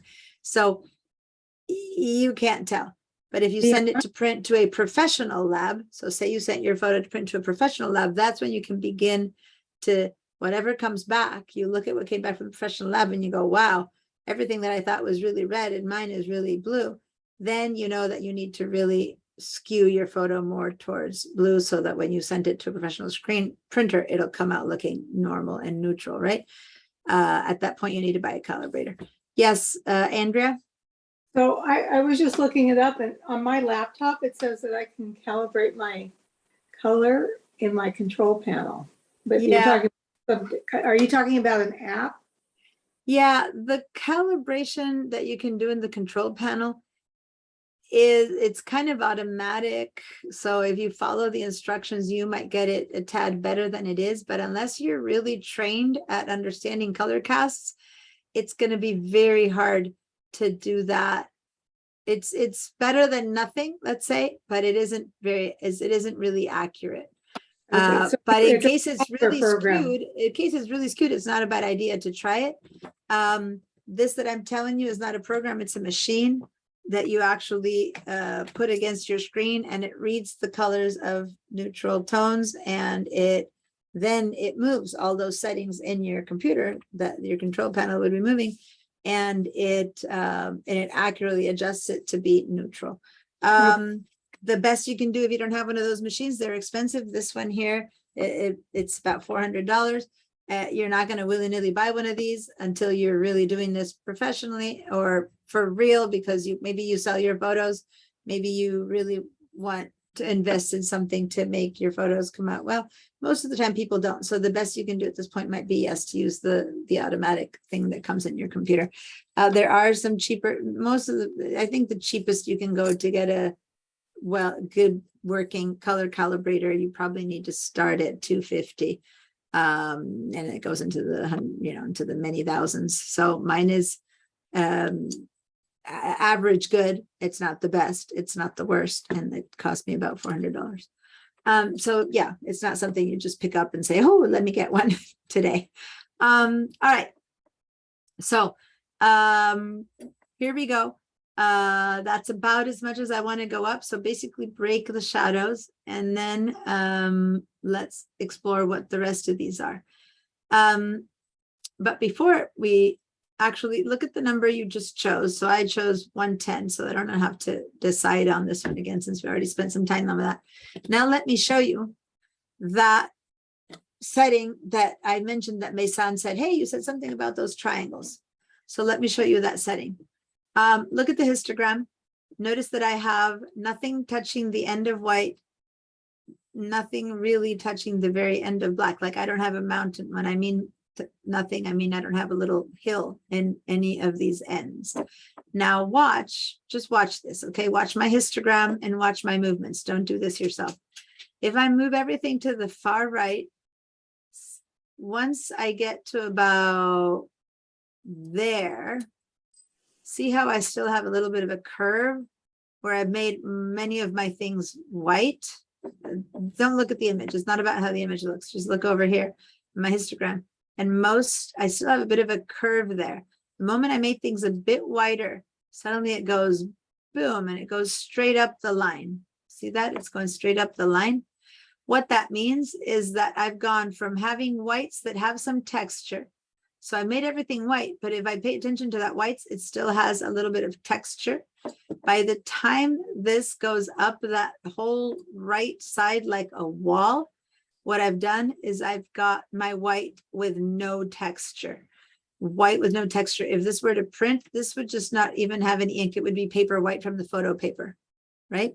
That's what we call white with no detail.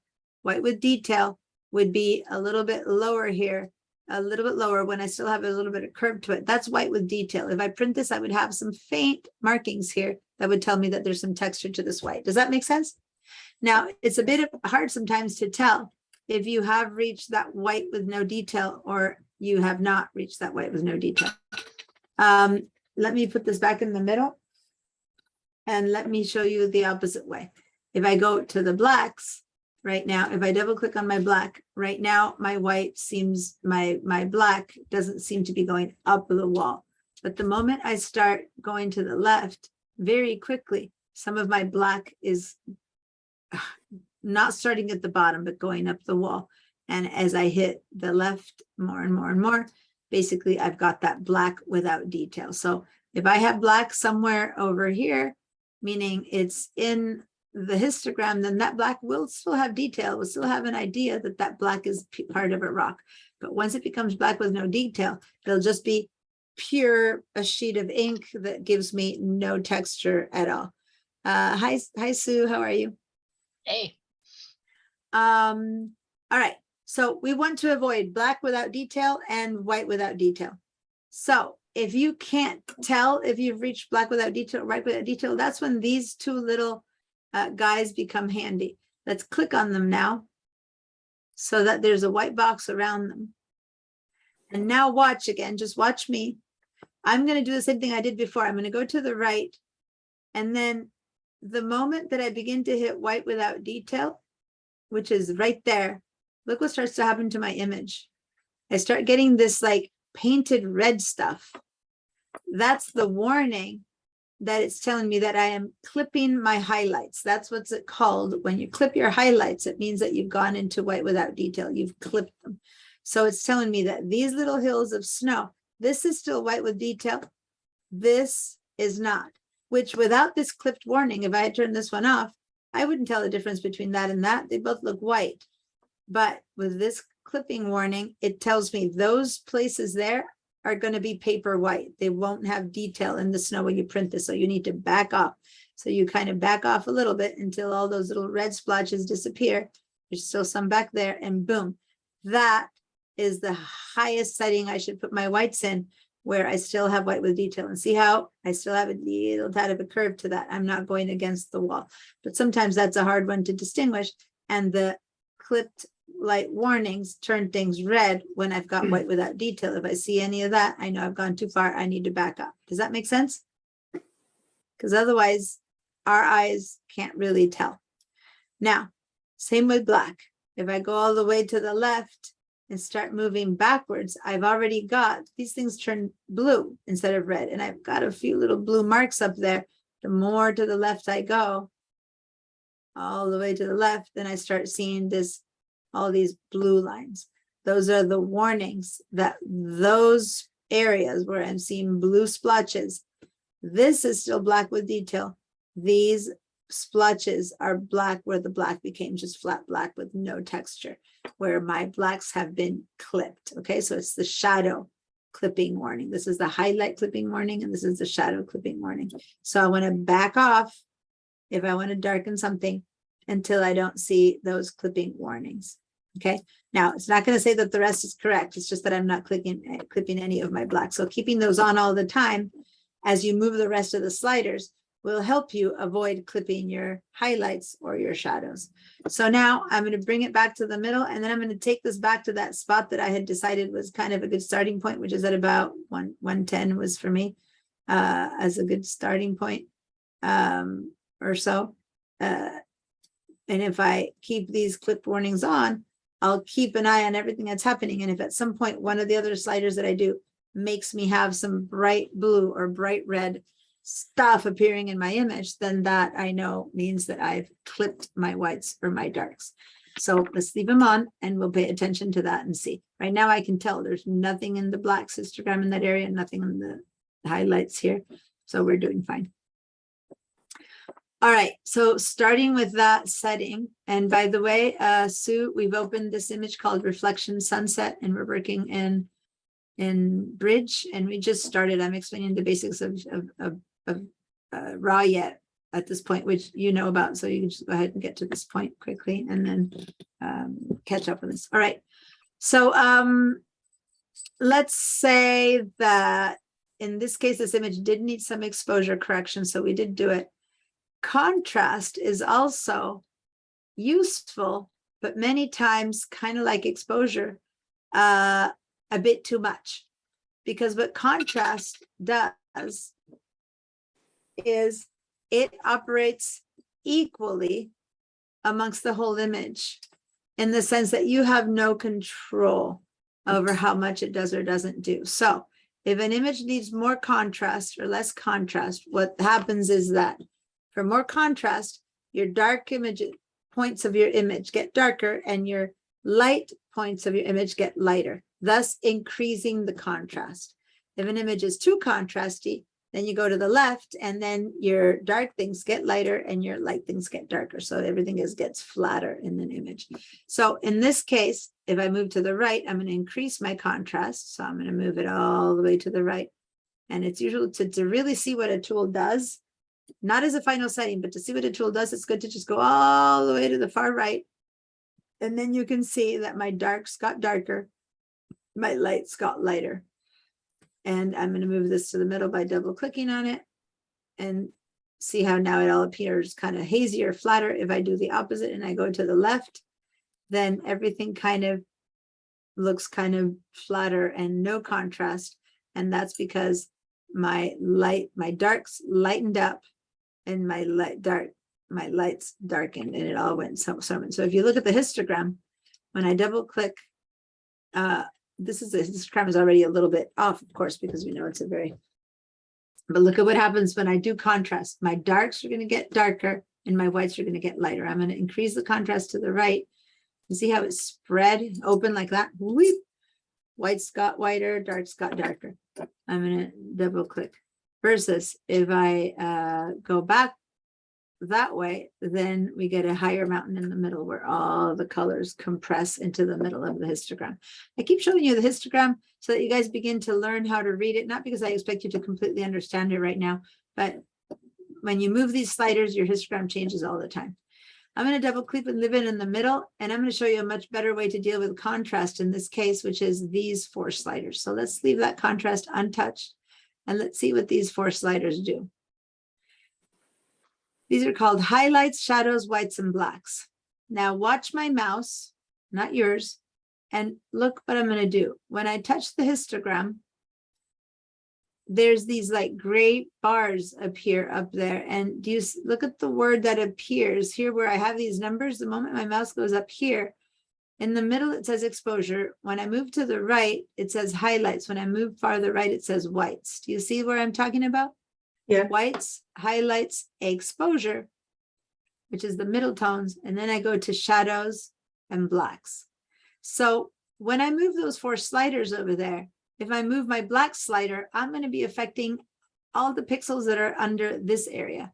If I move the shadows slider, I'm going to be working with all the pixels, which is there's not that many things in the black, but there's a ton of them here in the shadows. When I move the exposure, which is that one which we already did, we affected the majority of our image. That's why it had such a big effect. If I move over to the highlights, there's almost nothing in my highlights, no pixels in my highlights. When I move to the whites, I basically have nothing. So I would expect that if I right now move my highlights and my white slider, it won't affect things as much as I'd like. I might need to move my exposure over more to make those 2 tones end up in this area before I can affect them. So that's why exposure might be something we need to do. But let's try that out. Let's go move our highlights and make my highlights much brighter. Yep. Did you see how my snow lightened up? I'm going to double click. Look at your histogram. Look at my histogram. When I move my highlights to the right, look what happened to all those bright white colors. They shifted over and got put further to the right. You see that? I'm going to double click that. Now I'm going to tell my highlights to go to the left, meaning I'm going to make my highlights darker. And there you go. See how the image darkened up? But the only thing darkening or lightening up are the highlights. My black or dark tones are staying the same because I'm only manipulating the highlights. Now I'm going to jump shadows and go to the whites because it's even lighter tones than the highlights. And let's see what happens. If I move my whites to the right, whoa, what is all that red stuff? What is that? Remember? Warning is a warning. Yeah, it's the clipping warning that's telling me what happened to my whites. They have clipped. Look at my histogram. They have gone way over to the right, and that means that this is now white without detail. And if I print this photo, all these areas would just be flat paper white. Okay, now that I moved it all the way to the far right, and that happened. Now, if I move more gently to the right and stop before those clipping warnings start to appear, right there, it started to appear. I'm going to back off a little bit. Then I know that I've taken my whites to the farthest right I can. And this is as white as this whites are going to get if I want them to print with some kind of a texture for snow. Does that make sense? And if I look at my histogram, there are my light tones are way up there now. So now, careful though, because these affect each other. So I put my whites in the furthest right I can. Now what happens if I now move my highlights to the right? Right? So you might need to make sure that as you move them to the right, the second level of white stuff is lightening up. But when I get to the very far top, there I get some more red stuff. It's in the tiny details, but those appeared. So that might mean that I need either to back off on the highlights or that I need to back off a little bit on the whites because they affect each other. And as I lighten one, the other one also affected the first one. Does that make sense? Now, when I go move my shadows will affect this too and might bring my whites back down. So then I might need to go. So the moment you move one or the other, it's like you need to keep adjusting them until you find the right spot. So now if I found what I think is the good spot for my whites to be as white as they can be before they go into clipped warnings, I'm going to do the same with my shadows. Starting with my blacks, which I don't have that many blacks. The blacks are way down there. But if I make my blacks lighter, and I'm going to make them really light, see how my white wasn't necessarily affected? Just my dark stuff got light. If instead I go and make my blacks all the way blacker, then I get my warnings that I've got black without texture and that'll have no shape. So now I'm going to back off until my black does not have any clipped warnings, which is about, yay, that I stopped having to clip warnings. So I did make my blacks a little bit darker. I went like -10 before I got any clip warnings. Might want to notice the difference between 0 and -10 is not much, but it's that separation of our whites from our blacks that gives our image more oomph, because that's the punch, that's the contrast. But when I did it here with the contrast, I couldn't control one or the other. In this case, we needed our whites to get much whiter, but our blacks to get only a little bit blacker. So that helped. And now we come to the shadows, which control the majority of the, anything that's not snow here is pretty much under the shadows tool. So if I move my shadows to the right, a lot of my image will come darker. There you go. And then if I move my shadows to the left, a lot of the image will get much darker. So lighter to the right, darker to the left. So now I need to decide, are my shadows in the right place? Or do I need to move them more to the right or to the left? Well, it depends on what you want to say. Did you want to say that it was a darker day? And, you know, but notice that even if I move all of this, my whites are still staying up there because I'm manipulating these differently and independently, okay? Or do you want to say, no, it was midday, it was lighter, so then you lighten your shadows. In this case, again, you weren't there. You have to decide on your own what you prefer. I was there and I know that it was pretty dark. And notice that when you move your shadows, it also affects that reflection there. And I believe it looks better, more realistic to say that it was pretty dark that day. So I'm going to move my shadows a little bit to the left and thus let the orange kind of shine a bit more in contrast to the rock. So as I said, that's a choice I'm making, but it might not be the right choice. I'm noticing a few black, dark spots there that go bright blue that I have a little bit of lack of texture there. And when I move my shadows to the left, my blacks got a little bit too dark. They're beginning to clip, so I might need to bring my blacks back a little bit. Anyway, as you can see, it's a back and forth and back and forth. All of this subjugate to the fact that I already did all my exposure to the right. Had I not moved my exposure to the right, I might have been able to move all of these enough to correct the exposure without having that initial boost where everything got lighter. So if you think everything is too light for any reason, just try to bring this one down and now see if maybe that feels better to you or worse, because now you can go back and move that exposure again until you try to find the right setting. Once you find the setting that you think is correct, let's check before and after by turning on this eyeball again. Hold the eyeball down. That's how you started. Let go of the eyeball. This is where you are now.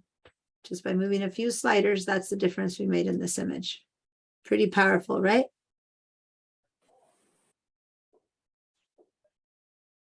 Down and up. All within the, not only all the basic slider, but just these that control my histogram. Just these made all that difference. We haven't even touched these down there, nor all of the other choices. So there's a lot that happens in this raw engine, a lot you can do to an image. Now, one thing I want to be very clear, most of the things are happening to the entire image. So what if you had a lot of highlights, but some that you didn't want to fix, right? Then you'd be in trouble because this works on all the highlights or all the shadows or all the whites or all the blacks, yeah? So if you wanted to have only some of them be fixed, that's where masking comes into place, right? Where you might want, in this image, it doesn't matter. All the whites are the same thing. But sometimes when you want masking, then you either have to do that in Photoshop, or as of the last few months, RAW did begin to offer masks. So it's pretty new feature, and it's going to make the RAW engine even more powerful as we begin to use masks in RAW. But right now, we're still working with you guys at the basic level of what to do with RAW. So we're not incorporating masking in here yet. All right. So at this point, it's not that the image is done. There's a lot more to do, but it's time to take a break. And I want to save all these changes. Hold on, I see a hand up from Baylor. Yeah. It's not important, but I was just, if you think it's interesting, I'm curious how this is different than Lightroom. Isn't this what Lightroom does? It's exactly what Lightroom does. Yeah. It's the same engine, right? Lightroom and Photoshop Elements share the same raw engine. And so it's identical. Oh, okay. It's the same, it's exactly the same raw engine. It's the Adobe raw engine that operates in Lightroom and in Photoshop and in Photoshop Elements. It's the three places where you find this raw engine. Okay. Okay. So are you a Lightroom user? I am not, but I have used it or have worked with people who have used it. So yeah, I'm glad to know this. So this is just like pre-Photoshop kind of thing. You do this. Yeah, the same with tool RAW. is inside of Photoshop. You can use this as a filter. So it's inside of Photoshop too. Okay. But yeah, it's exactly the same identical tool. Awesome. I didn't know that. The thing is that with Photoshop, you can do other things that you can't do in Yeah. Lightroom. Okay. So and it's Lightroom Plus is what Photoshop does. But Lightroom works if all you do is work on photos and nothing else, and never want to do composites or intense. Well, before you couldn't do intense masking. Now this is the first, as of the last few months, this version of RAW came out. Now you can do masking in Lightroom because of this change in RAW. So it's the first time that Lightroom has any chance to do any masking. Up until now, you could only work on general areas. So now there's going to be more functionality to Lightroom than there was in the past, because RAW brings it, but it's also here in Photoshop and in everywhere else. So there's beginning to be a bit more crossover. Anyway, before, if you had anything in Lightroom that needed to be masked, you had to come to Photoshop. Now you can do some of the lighting and color corrections in general with masking also in Lightroom, but there's a ton of the stuff that we do in Photoshop that still can't be done. There are two different programs, but usually you work with both at the same time or just with Photoshop. But it's really hard to have a photo that you can only process in Lightroom and not need Photoshop unless you don't manipulate it too much. If you start manipulating it, you need Photoshop. Okay, so let's go ahead and do the following. I want to save all the changes that we did so that if anything happens during break, we don't lose all this work. And also to show you how easily you can modify anything that you've done. This is a completely non-destructive modification. None of this is affecting our pixels. So the whole RAW engine, the best part of it is that everything you can do here is non-destructive. In fact, it's the epitome of non-destructive, because when I told you that RAW really saves itself as two files, one file is your original photo. The other file is a file that just has instructions to tell that photo how to look. That's what we're creating here. That's the XML file that goes together with the RAW. And we're saying, okay, Snow, don't look like this, look like this. And it tells it what to look like. And so that file that instructs the pixels how to look that, if you throw that away, your photo goes back to looking how it originally looked. It is completely non-destructive modification. It is just code saying, hey, little white pixels, become whiter, please. Hey, little orange pixels, become more orange. And that's the whole point of working in RAW. All right. So now what we're going to do is to save all of this, we're going to go down to the very, very bottom and just click on the word done. Okay, just click on the word done. That's all you're going to do. And it's going to save your file. And if I go back to Bridge now, and I look at, I've been having issues today. Application was closed. Okay, I'm going to say yes. My Photoshop is closing. Oh no, I didn't want to go to NVIDIA, my graphics card.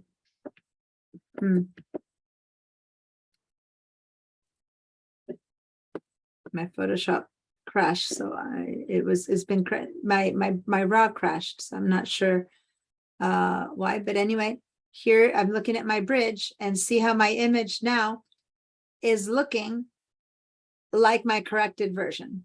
You see that?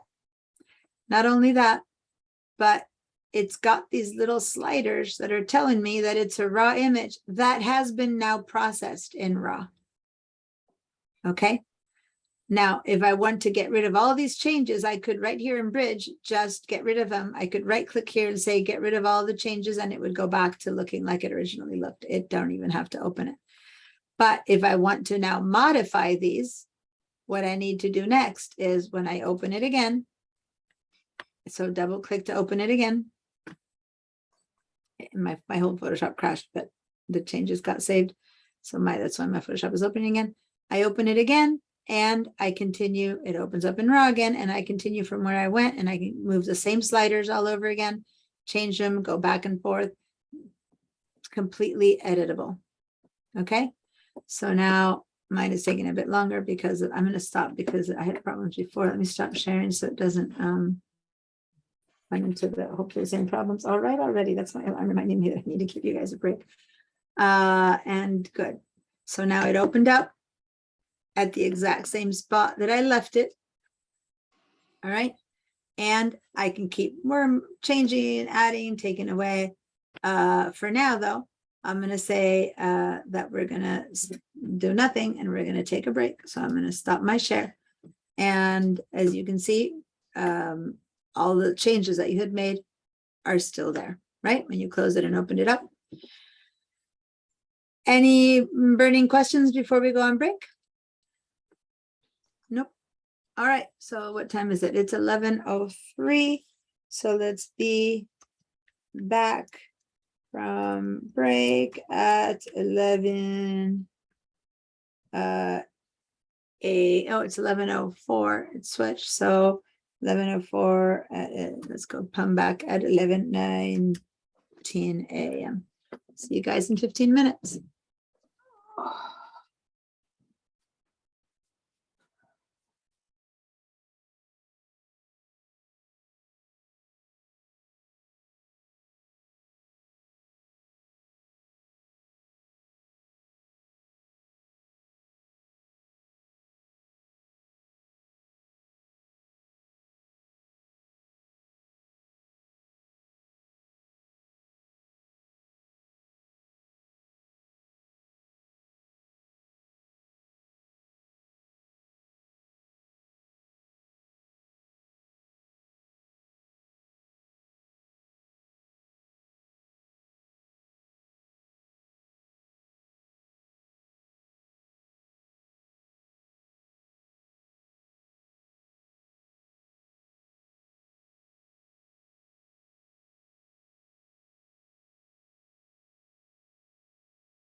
All right.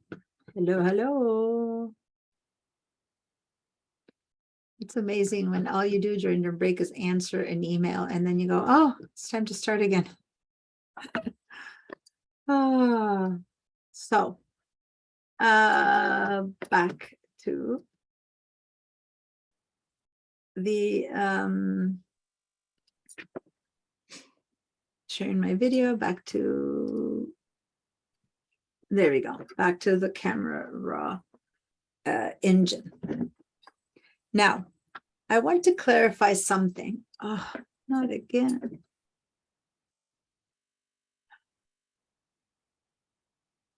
I really don't know why this keeps happening. I'm gonna say cancel for a second. Bridge closed. I don't know what's happening. I've never had an issue with Bridge and Raw. But this is a new version of Bridge, and sometimes new versions, new things happen. In VDI, I'm not having any issues in my personal stuff, but I seem to be having issues here in VDI. If necessary, I'll just demo it with my own computer if this keeps happening, but as long as it keeps opening, we'll go ahead. All right, so one thing I wanted to say is that this raw engine can be used with photos that are not raw, okay? So you can open any photo in raw. Let's go ahead and let me show you what I mean. This photo was a raw image. So the benefits is that since it has not been compressed when it came out of the camera, I have more leeway to make the extreme highlights and dark, so the snow in this case, or the shadows, look better than if I had started working with a JPEG where the camera itself would have already clipped these high ends and dark ends, right? So I'll end up with a better image once I process it in RAW, but it doesn't mean that I can't use this very awesome set of tools with an image that is not raw. So I'm gonna, let's say, cancel again, because unless you've done anything different to it than say done, if you've actually kept changing stuff. So I'm gonna say cancel and show you how. Let's go back to Bridge and let's now find a JPEG. So right next to, right under this, the file names, you can see whether it's raw or not. And let's head over to, here we go. It doesn't really matter which, it's over here to this iPad JPEG, or I don't really care which, to any JPEG that you see. And right click, because if I double click a JPEG, it's going to open in Photoshop. So the only difference is that I need to tell it, please open in Bridge first. So I'm going to go to a JPEG. I'm going to right click, or two fingers down if you have a pad. And then I'm going to choose open in Camera Raw. Okay. So it's a JPEG. It's not a raw photo. But if I say open in Camera Raw and click, then it will open if my Camera Raw decides to work today. Yes, it's working. And there it is. It's a JPEG. Now, the main difference that I'm going to find in the tools that we've already used is that when you try to go to the as shot white balance that gave me all the other options, I don't get all the options of tungsten light and green light and whatever light. You can't. You just go with as shot or auto. And if not, you change the light yourself. So that's one place where you see a difference, a JPEG versus a RAW. Other than that, I can use all these tools to do a bunch of different stuff and make it better myself and keep moving things. You know, I'm just inventing whatever I want to do. And it operates just as well. So anyway, we're not going to work on this one. I just wanted to show you. I'm going to cancel because a lot of people end up this. So cancel all changes and just Camera Raw. Yes, because I'm not making any changes. Just wanted to show you, it's just a matter of how you open it. That's all. And as I said, it's like, let me go back to if you're, I love tomatoes, right? I love tomatoes. And I can eat them like, nah, nah, nah. But that's what I did all my life when I was growing up, was that's what I thought. And then I remember when I first came here to this country and picked up a tomato from the supermarket, it was the most watered down, tasting nothing kind of thing I've ever tasted. And I'm like, whoa, I used to love tomatoes. What happened? Well, I discovered that what I didn't like was regular tomatoes. So I may grow my own tomatoes right now. I'm back to eating them like they're the best thing ever. So that salad made with bad tomatoes or good tomatoes is going to be much better, right? But you're still going to make a salad. So JPEG is going to give you a lesser end product than a raw, but you're still going to be able to eat that salad or thus process that JPEG versus that raw. Okay. And I want to say that unless you purposely are taking a raw of that moment, it's much more chance that you'll have taken a JPEG of that one beautiful moment that you happened to capture because you picked up the photo and your kid was just doing something spectacular. It turns into a great shot because their expression, and you have it in JPEG. So what? That's the photo you have. Process it in this engine, use all of the tools, and it might not be as good as it can be if it were raw. But the fact is you have the shot versus you might have never had it if you waited until you switched to raw and did all that kind of stuff, right? So the best camera you have is the one that you have handy. And if it's not set in raw, you can still use the raw engine to process this image.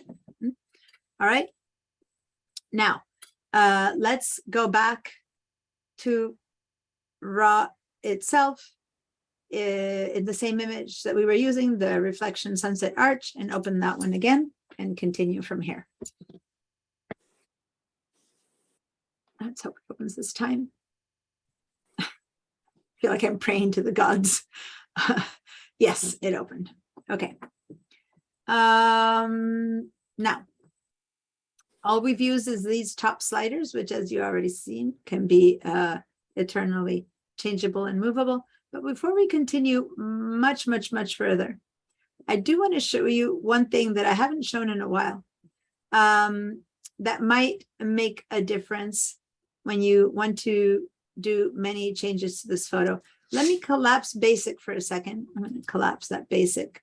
Okay, so that's expanded and collapse. Go there so that you can see all the different choices we have here, just to make things a little bit clearer. What I'm going to do right now is use a tool.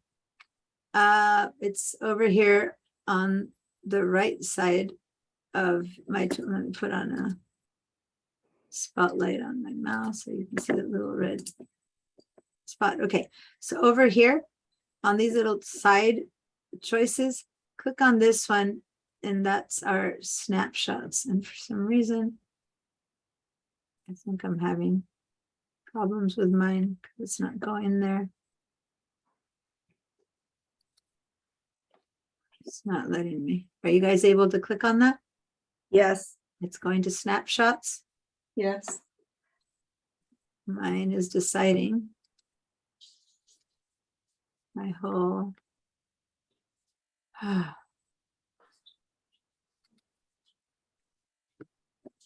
Okay, gotta stop my share. My whole thing stopped doing its thing again. I'm just getting the whole, yeah. Can I ask you a question while we're waiting? Yeah, Do we always need to use Bridge when we're using Photoshop, or we're just using that because we're working with the school?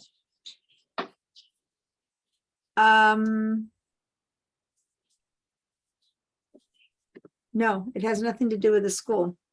Bridge is part and parcel with working with Photoshop, especially if you want to work with RAW. But have you ever used Lightroom before? No. You're not that.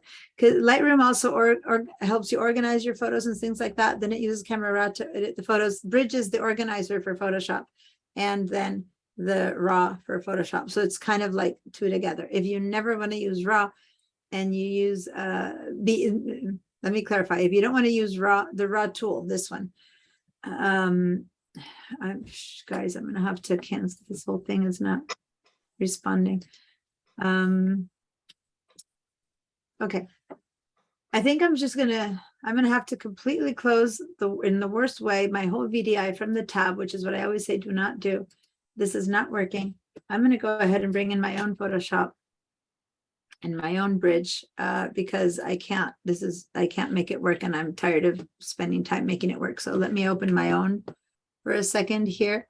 And I think I have the downloaded files. I need to go find them. Give me 1 sec, and then we'll stop having these issues because this is driving me crazy. I go to my computer, I believe I downloaded the folder. I might have gotten rid of it because I didn't want the whole folder. Okay, let me just go download the folder really quickly because I don't have it. Okay, so okay, so I'm going to answer your question while now my stuff is setting up so that I can show you on my computer, because I'm done battling with VDI.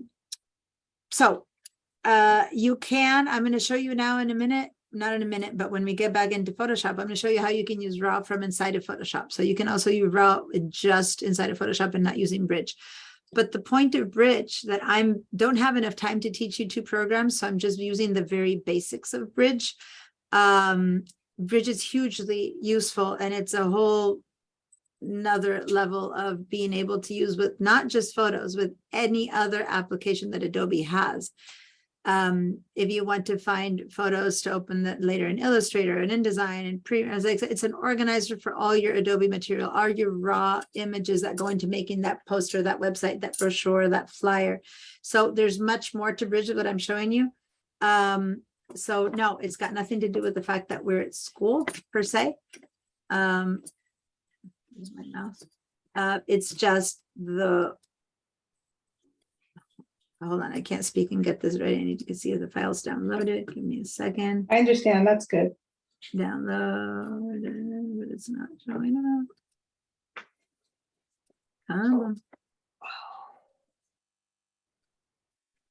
Right on the files. It's zipping, there we go. Downloaded. So now it's unzipping. And then I can open it up and share it with you. So hold on. Unzipping, unzipping, unzipping. And cool. All right, so let me go to my Bridge and find my files in the downloads.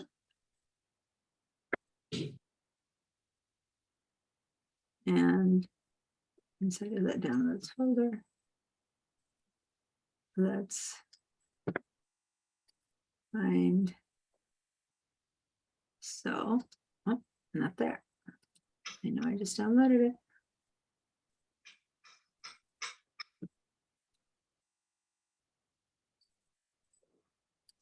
I need to give my folders access to my stuff.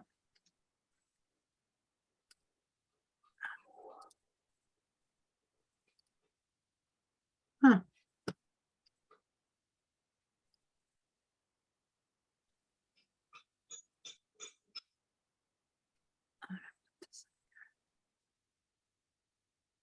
Documents. Documents. Some files, and here I am. Okay, so let me share my screen again. And now this is my own personal Bridge. And let me see, but see, I had to download them again. So give me a second while I catch up to what we just did. So I'm double clicking on it. It's opening up, and I'm just going to go make a real quick set of corrections here to kind of imitate where we were at, even if it's not perfect. Let me, I did something like that. And then over here, I had moved the highlights over a bit, the whites quite a bit. Oh, let me turn these markers on. So I'm just really quickly trying to replicate where we were at. And the highlights kind of all the way. And then blacks, I think I moved on a little bit, and shadows I had moved slightly sideways. So I think that's the kind of about where we were, where I was. So and it's okay if I'm not. The screen still shows Bridge, like we saw. Oh, yeah. Thank you. So let me do a new share and show It's not. It's not. I'm going to show you.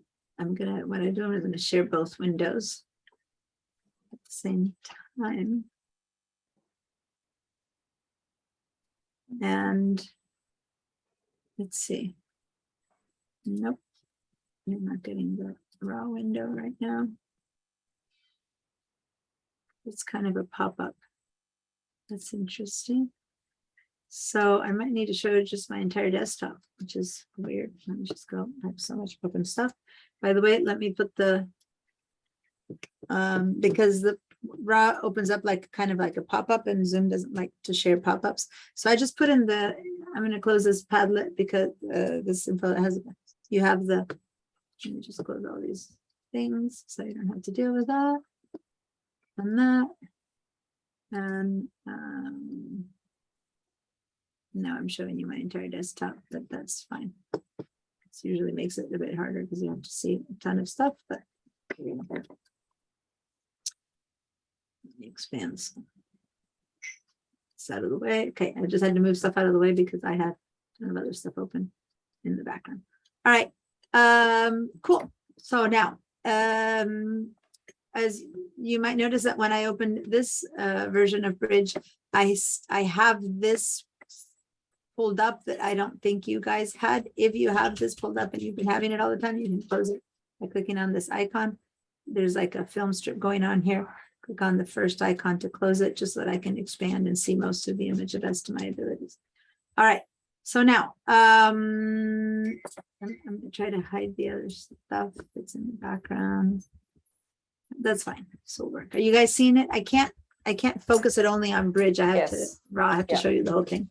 Okay, good. So let me get the spotlight on my mouse and keep going. Now, so here, where was I? So that's the basic setup of corrections that I have up there. Now, I was trying to show you the snapshot. There we go. So that's what wasn't working in the other one. So the snapshots are a way for me to register these changes. And as I keep making changes, if I get to a place where I don't like it, I might want to compare it. Was this better than that? You know, did I want to come back to this? Because right now I can go back and forth on from the original to this. But if I want to move on from these corrections, what if I go, well, maybe I want to go back to this point, right? So I'm going to take a little snapshot, and what's really being snapped is the settings, right? That I just moved. So it's these settings that I just created. I'm about to do a snatch of them so that I can come back to them if I want to. So what I'm going to do is I'm going to go over here to this little icon that next to the word snapshot, there's like a little tiny guy right there. If I click one time, it's going to create a snapshot. And what I can tell it is I can name it, you know, something. And sometimes you name it like when it automatically wants to give you the time so that later you might go, oh, it's the first one I did or last one I did.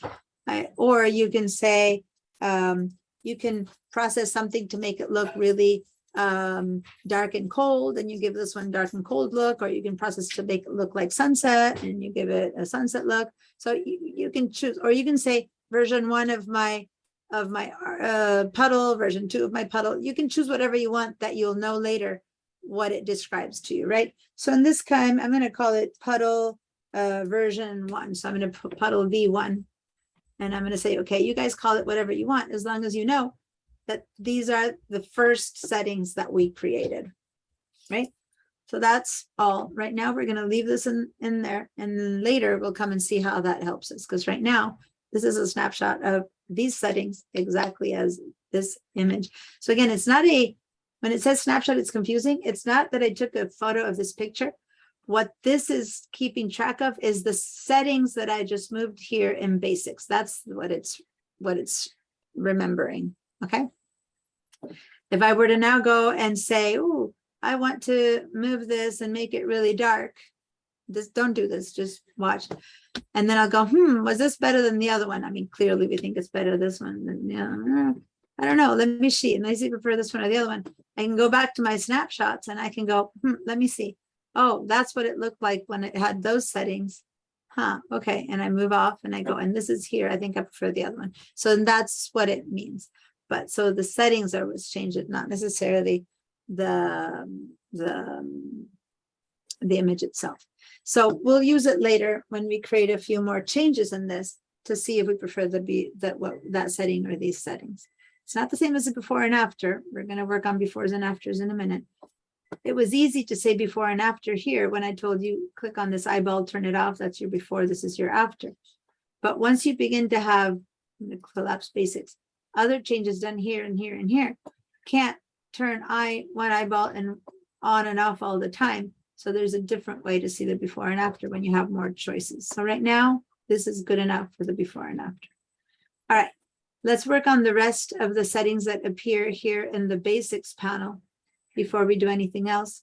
And while that dealt purely with light tones, that's all we've done, which of course changed the color drastically up here in white balance, but it was about neutralizing color. It wasn't about changing our color to something unreal. We were just trying to neutralize the color here in white balance. Then here we went with light. Then these two work with definition of your image, like texture, clarity, that kind of stuff. And this works with color saturation or desaturation. So these are different sliders. Most of the times, once you're done with basics, you might not need anything else. Sometimes, and many times, when you're more detailed, you go and move on to the rest. But these are the ones that we're going to continue with right now. Now, color and light, I've told you before, you can see kind of from afar if you want, because you're trying to see the whole picture. But remember I mentioned that to check if something is in focus, to see the details of something, you're supposed to see every image at 100%. Remember that? So this isn't at 100%. How do I know? Well, down here on the bottom left, it's telling me that it's fitting into the screen and I'm seeing it at 44%. So if I want to see this at 100%, click on this little word that says 100%. Now you're seeing it at 100%. So now you're seeing the details. Now that we're seeing it 100%, we can work with the other set of sliders that are coming up. Okay. So if you haven't looked at this image yet 100%, this is how detailed or not this image is. And if I look in the very back, I'll see that the back is beginning to lose its focus, typical of an image that has a different range. But I'm also seeing at the 100% that I still have a lot of little blue spots here. And that's, I move my things really quickly. But if I look at my histogram, yes, I have a line that's beginning to go up on the left. So my blacks are too dark. So I need to back off either on my shadows or on my blacks. So I'm going to go ahead and back off a little bit just to make sure that I don't have too many of those spots. One little spot or two of pure black here and there is not going to mess up my whole photo. I want to make sure that it's very minimal and not all over. And I had quite a few of them there. So now I'm going to hold down your space bar to click and drag and move around the image and check and see if you can make sure that, yes, you truly are seeing detail on all of your snow. And if you want to test it, this was the snow that was the brightest. That's the first thing that had gone out. If I look at it right now, it's actually, yes, I can see snow texture everywhere. Go ahead and grab your whites. Remember the number you have them. I have them at 54. I'm going to move my whites all the way over to the right. Oh, for this, I need to turn off this thing because it's going red. I'm going to turn off the high click warning by clicking on that thing. And now I'm going to move my whites to the right. And I'm moving it up to 85, 89. And now I'm looking at my snow and see how it's lost its texture. You can actually see that there's just nothing there. There's just whiteness. If I move it back until I begin to see a little bit of texture, that might be the right spot, but it might have gone a little bit over too much. And that's why we want to trust your eyes, but also the tools to tell you if you've gone over. But you can kind of tell the difference, right? If you move your white over. But again, you have to turn this turning off so that you can see white with texture versus white with no texture. It goes flat. Okay. All right, so I'm gonna bring that back to where I had set it, which was somewhere around it. Let me put the clipping warning on. Again, and right now, that's about the nearest I can get without clipping warnings, but I'm not seeing the whole image. So I need to drag around to make sure now that I'm not getting clipping warnings in any of these, and I'm not. So good, that's as far right as I can go with the white. All right, so now look at some area that's nicely textured, and I'm going to use this bottom area where I can see some rock, where I can see some of the whitest white, where I can see some of the middle right. And I'm going to put it kind of over here where I can see some of the rock in the puddle too. And now I'm going to head over to these 3 sliders so that I can begin to see what these 3 sliders do. So first of all, I always like to go extreme to both sides. And so I'm going to grab the texture one. I'm going to go extreme to the right and then look at my image and then double click and see if anything has changed. So extreme to the right and then double click. And where are you guys noticing the main difference when you do that? And are you noticing any difference? So I'm going to move it all the way to the right. What's happening? The snow becomes more not snowy. Kind of gritty, right? Yeah. The texture is being enhanced, which in some things you might want enhanced texture, and others you might go, that's weird. I mean, maybe the snow was all gritty at that point. Snow can do that, maybe not. But the whole point is, do you want that effect or not in your image? It's all, remember, this is all very subjective. Is this something that works better for your image or not?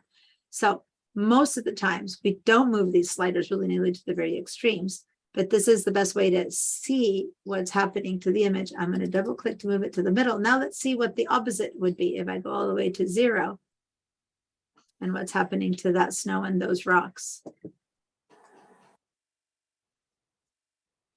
Doesn't it all look kind of like smoothed out, kind of plasticky? You know what I mean? It's kind of like lost definition. I'm going to double click.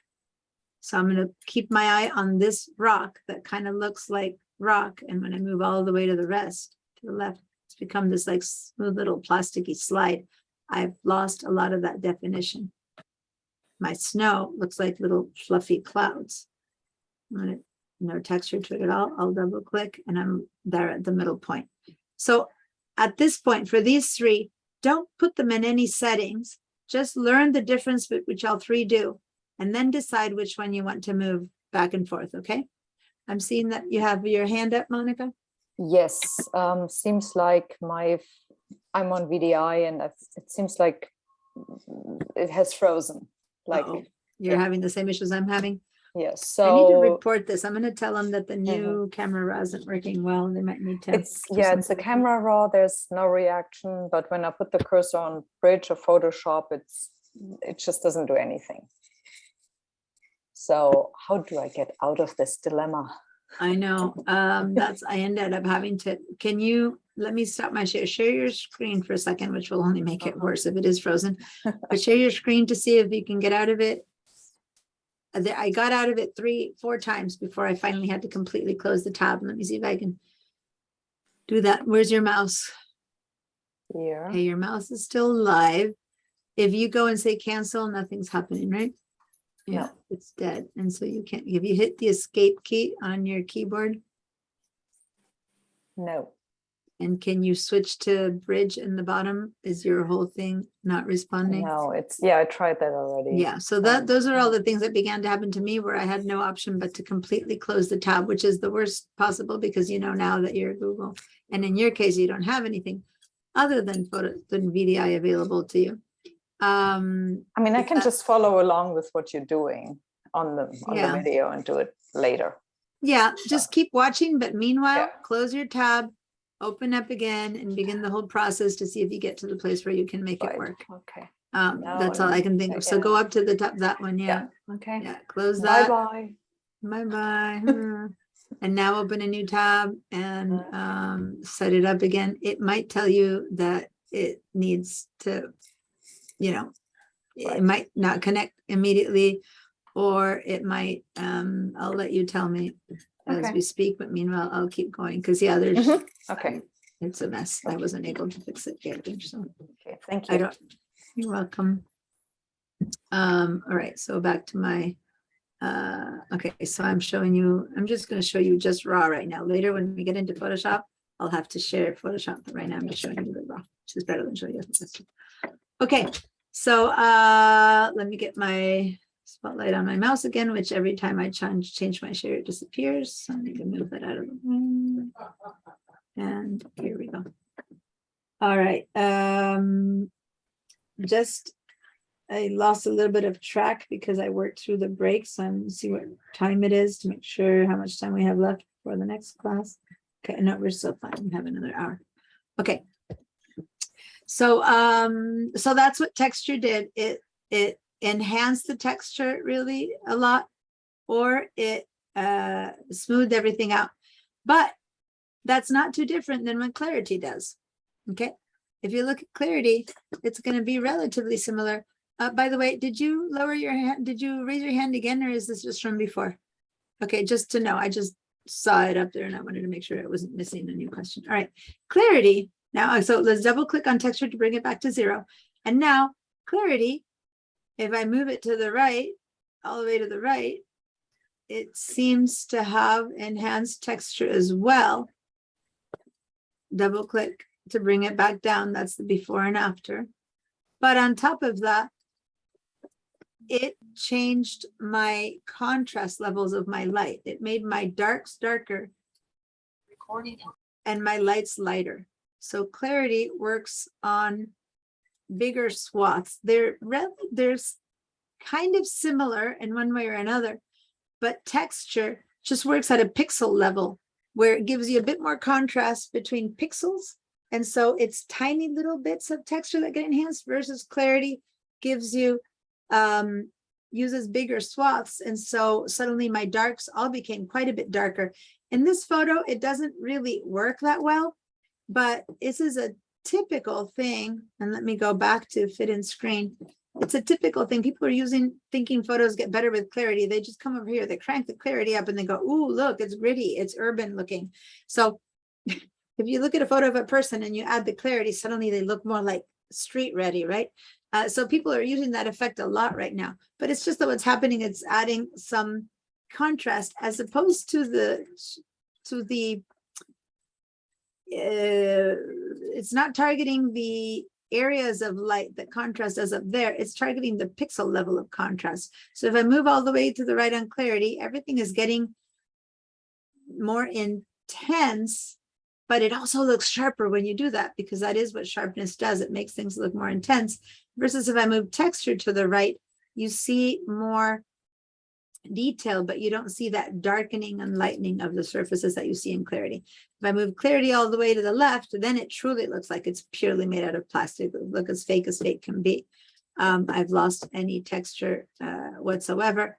I'm going to double click on clarity to bring it to the center. Okay, so now, given what I've seen with those two, they both enhance texture and detail, but the end product gives us a switch in color that's different. Sometimes you want one, sometimes the other, sometimes you want a combination of both. You might want to add a little bit of one and take a little bit of the other off. Each image calls for its own thing. People want this formula. They go, well, what should I put in there? What should I say? And I'm like, well, it depends on your image. It changes each time. So it's truly a personal decision you need to make. I like to teach people how to use the tools, not to tell them, put this setting at this, put this setting at that, because then you don't know how to do it yourself. I teach you the tool and you get to choose what the setting is right for your point of view of it. The last one is dehaze. Dehaze, in this case, I do want to show you in up close and further away. But dehaze is really good when you have those kind of mountain pictures where blue is going into the background, things are getting hazy. When you dehaze, things get much crisper and sharper. I'm going to move dehaze all the way to the right. As you can see, once again, it is acting upon contrast because it's made my darks much darker, and that's why they clipped, okay? But look at how much more texture and structure I'm seeing in the snow. Clearly, we don't need dehaze in this photo because it's making it look horrible.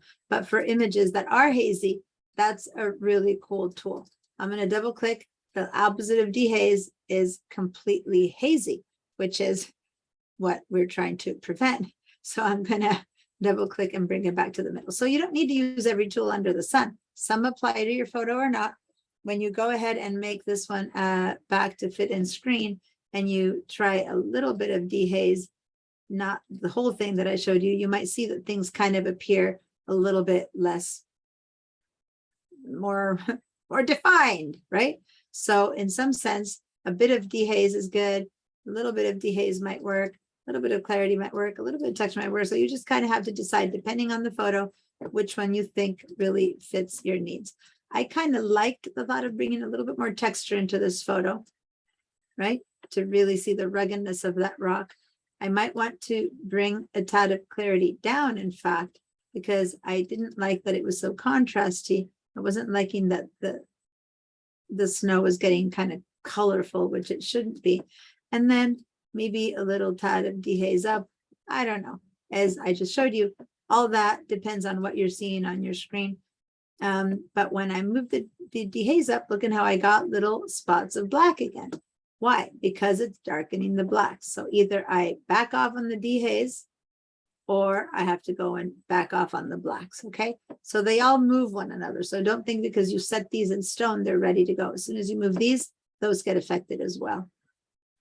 Because now I've got these little blue spots telling me that I'm clipping my darks, my blacks again. So I'm just going to back off and not apply any dehaze because I don't really want to clip my blacks. I'm going to put them at 0 again. Same with clarity. All of these enhance, make darks darker and lights lighter. So anything you do here needs to be then counteracted over here if you find that you're clipping any of the stuff. All right, so that's certain choices that I made for that. You might have made different ones. If they're all just as valid, it's what you think you want this to look. I'm kind of concerned, and I haven't talked about it yet, but I'm kind of concerned that my white doesn't really look white. It's beginning to have a lot of tones. My white has a lot of reds in here. I even see some greens. You got to be trained to see these colors to really understand what you're seeing, but basically it's not looking very pure. Partly it makes sense that it look a bit red because, you know, you are reflecting red rock. So maybe it makes sense. This thing is surrounded by red rock, so it might make sense that it would look a little bit red. But there's some blue in there and some greens. So when I actually go and saturate the colors, I'm going to go down to the colors now and saturate. One thing that's happening is, look how I'm saturating. I'm enhancing all those things that I just said I saw are being enhanced, and I'm seeing them even worse. Let me, by the way, go back to fitting to 100%. So I just went double click on saturation back. When I enhance saturation like that, every single color gets enhanced. So, woo, I'm getting a fiery red cliff over there. How cool is that? But I'm really messing up the tones of my snow, which really shouldn't be that saturated. I'm going to double click and bring it down. That doesn't mean you might not want to saturate it a little bit to get some more intense effect of that middle, but don't. Rarely do we need to go too high on the saturation level. Now this image is pretty monochromatic. There's not many tones to it. So the saturation doesn't seem to change things so much other than that middle thing. But if you try this with other images, you'll see what an effect it does. It changes, it makes all the colors much more intense. A much nicer tool than saturation, unless everything is lacking saturation. A much nicer tool to use usually, and definitely you should always use if you're working with people, with faces, with skin tones, is Vibrance. It's more nuanced. Vibrance will look at the image and decide anything that's already saturated is not going to saturate it as much. Anything that's really unsaturated, it's going to saturate it more. So it'll decide to make saturation of colors more even. And if you have skin, it won't make skin be orange. So if I start moving saturation over, it's much more subtle than what saturation did. Even if I move Vibrance all the way to the far end, I'm not going to get such a weird effect as I got with saturation to the far end, where it made things look neon-y. That saturation, although I might not want to bring it all the way to the end, it'll prevent from colors going into that bright neon bizarreness that saturation will do. So this gives an oomph to your colors. And I'm going to definitely like some Vibrance because I do want to get that to show up more. I mean, it was, I remember that something, that thing was just brightly hit, a red cliff hit by the sunset light. It really was pretty impressive, the reflection. And now I'm not affecting the colors of the snow as much as I was when I was using the saturation. Now, if you think the whole thing needs a bit more color, you can always saturate, use a little bit of each or desaturate or something like that, but I'm going to leave that one at 0. So in a more colorful photo, meaning variety of colors photos, you will get a better idea of the difference between these two. So now if I go and do before and after, now this is where we're getting to with this image. That's it for all of the basic sliders. Right now, that's all we're going to use because I want to teach you a few more things. There's other important ones. There's the effects, there's the details, there's, you know, sharpening and all that kind of stuff. But I'm going to stop at just basic for this one right now. And at this point, let's go and do another snapshot to see if there's much difference between this and what I did before. So I'm going to go to snapshots and I'm going to go up here. I'm going to create a new snapshot next to the word snapshots. I'm going to click on that little guy and I'm going to call this one Huddle V2. Really, it's all I did was at this point, I added some texture and some color enhancements, but now I can compare both and say, did I like this one better or that one? So I can click on that and then I can click on this and that and this, and it'll kind of like it's subtle because we didn't do that much more, right? But if you look here in this area, and I hover over this one, my cliff is less saturated. I hover this one and it's brighter. So it's back and forth, back and forth. At 100%, I should be seeing difference also in the fact that I enhanced the texture back and forth, back and forth. So this isn't back and forth to the very beginning of the image. It's back and forth at different stages of my processing.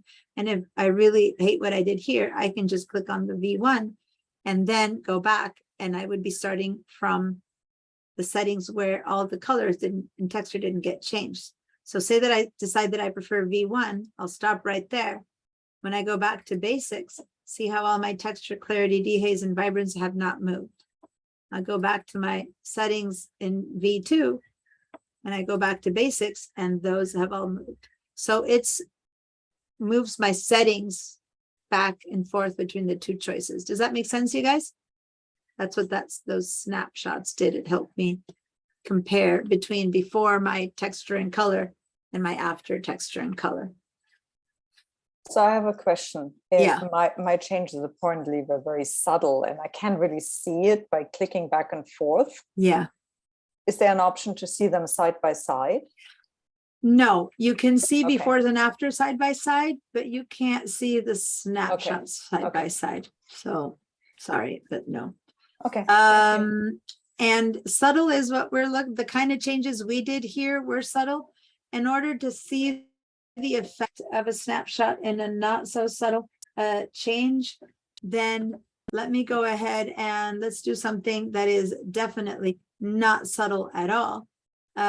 So let's go over here, choose your final setting, right? Make sure that you're back in your second snapshot, so whichever one it might be, so that when you go back, you do have all the final changes that you had. And now let's go and do one that's gonna completely mess my photo up, which I don't want, but I'm gonna do it for us to really see what's happening. So let's go to the color mixer here for a second and open the color mixer. Right there, color mixer. And I'm not going to spend too much time on this one. I'm just going to make us do one humongous change that we can really see the difference between the snapshots. So I'm going to go ahead and I'm going to target the oranges. So I'm going to click here, the color orange, since I have so much orange there. See that? And I'm going to go ahead and use one of these sliders and move it so that my oranges turn bright pink or something else. And I'm going to saturate them so they're really neon. So I'm doing some bizarre little setting here. If I go back to fit, this is what I'm seeing right now, which is clearly different, right? So that's all I'm doing. now let's go and take a snapshot. Let's add a new snapshot and call this one neon pink, just so that I remember that that's what I did to it. Okay. So now it'll be easier to feel like, okay, that one gives me that version, this one gives me that, and this one gives me neon pink. See that? So since the color and change is not subtle, it's just showing you how it works. But then we go, you know what? I really don't want it to be neon pink. Let me go back to version 2. And then when you go back, the color mixer, it hasn't been, you know, affected. And how do you know it hasn't been affected? Because the eyeball is off. This one that I've turned sliders on has an eyeball that I can turn on and off. But the color mixer, if it's off, that means I'm back to the version where I didn't affect it. If I go back to my snapshots and click on neon pink, come back to my basic sliders, see how the eyeball is on? That means I can turn this on and off to see the before and after of the color mixer. But that's while I'm still seeing the basic changes. So I can only see the before and after one at a time in this case. Does that make sense? Now, let's leave the color mixer turned on. So let's leave this bright neon, yada, yada, whatever. Because what if I want to see the complete before and after of all the settings? And maybe I have other things I changed here and I changed here and I changed here. So now I want to see the before and after of all of the changes. Where do I see the total before and after? That's down way over here.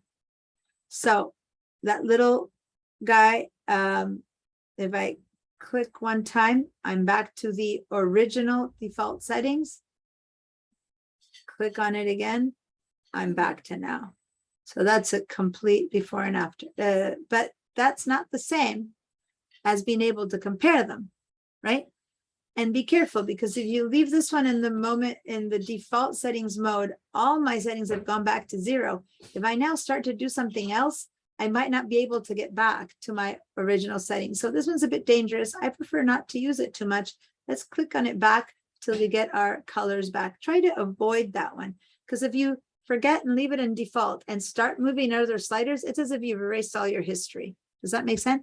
You've defaulted all your settings, and now you have to start all over again. So that one I showed you, it's attempting to click on it. Try to not click on it if you don't want to lose all your changes. The one we're going to use is actually the one right to the left. But first, let me get, Andrea has a question. Yeah, Andrea? Your hand is up, Andrea? If you're speaking, I Hi. can hear you. There Yeah. you go. Now I can hear you. So- Okay. I chose color mixer and then Uh-huh. color, but none of my colors changed like yours did. Okay, so you go to color mixer and choose Uh-huh. orange, and then you need to move the sliders around.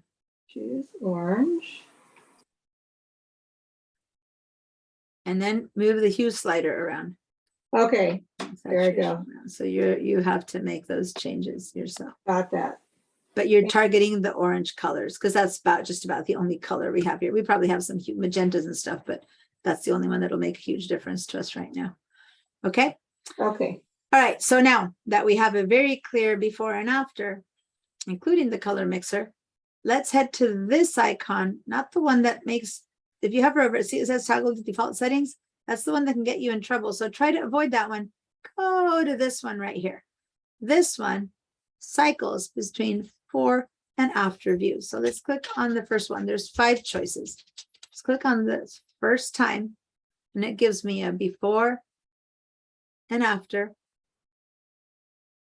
Now I click again, and it gives me the split before and after, in case I want to see it in the same image.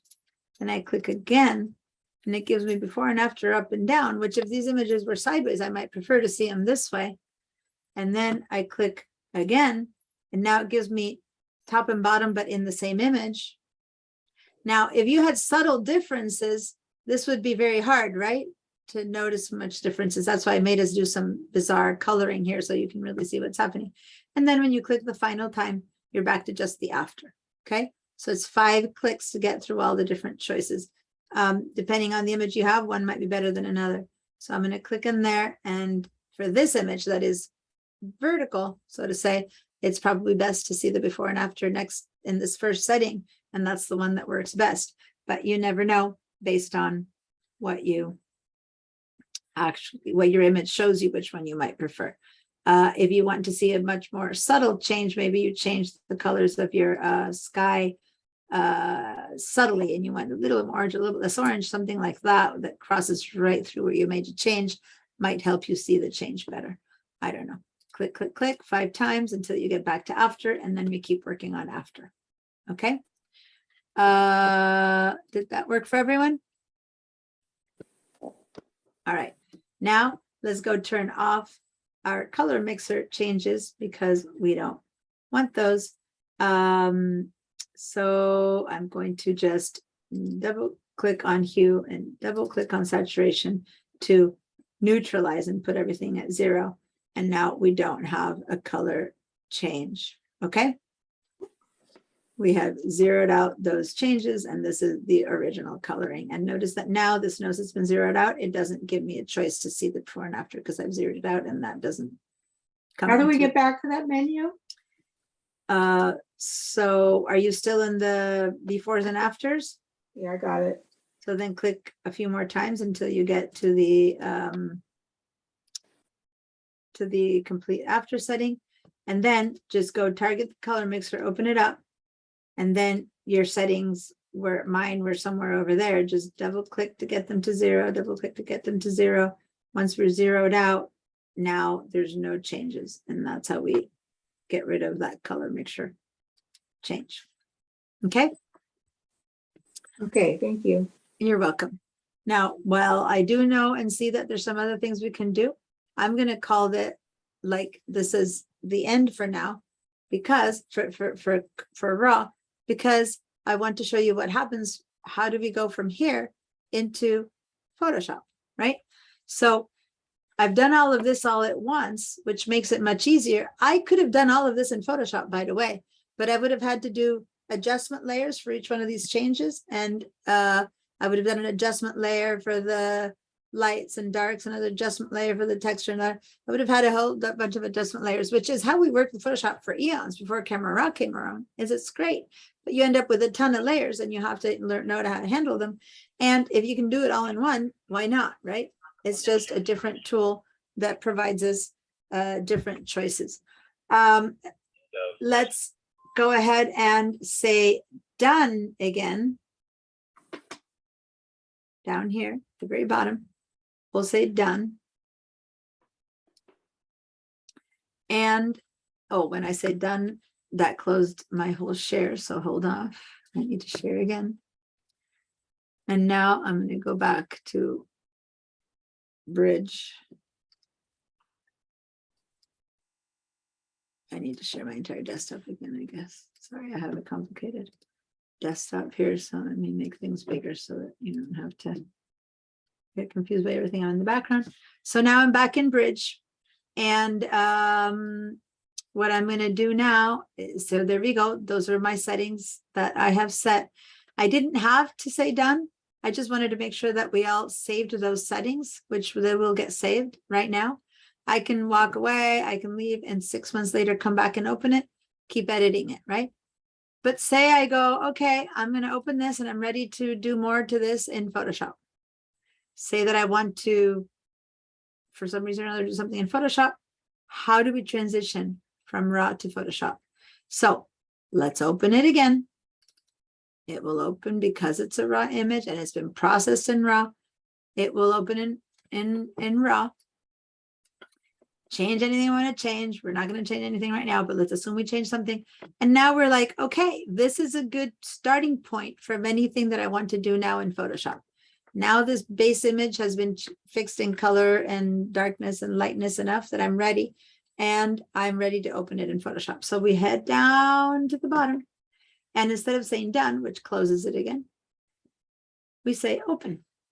So we go over here and open. So there's different kinds of opens. I'm going to just simply click on the word open. There's versions of opens that you can do. There's stuff like that. Just click open. That's all we need to do.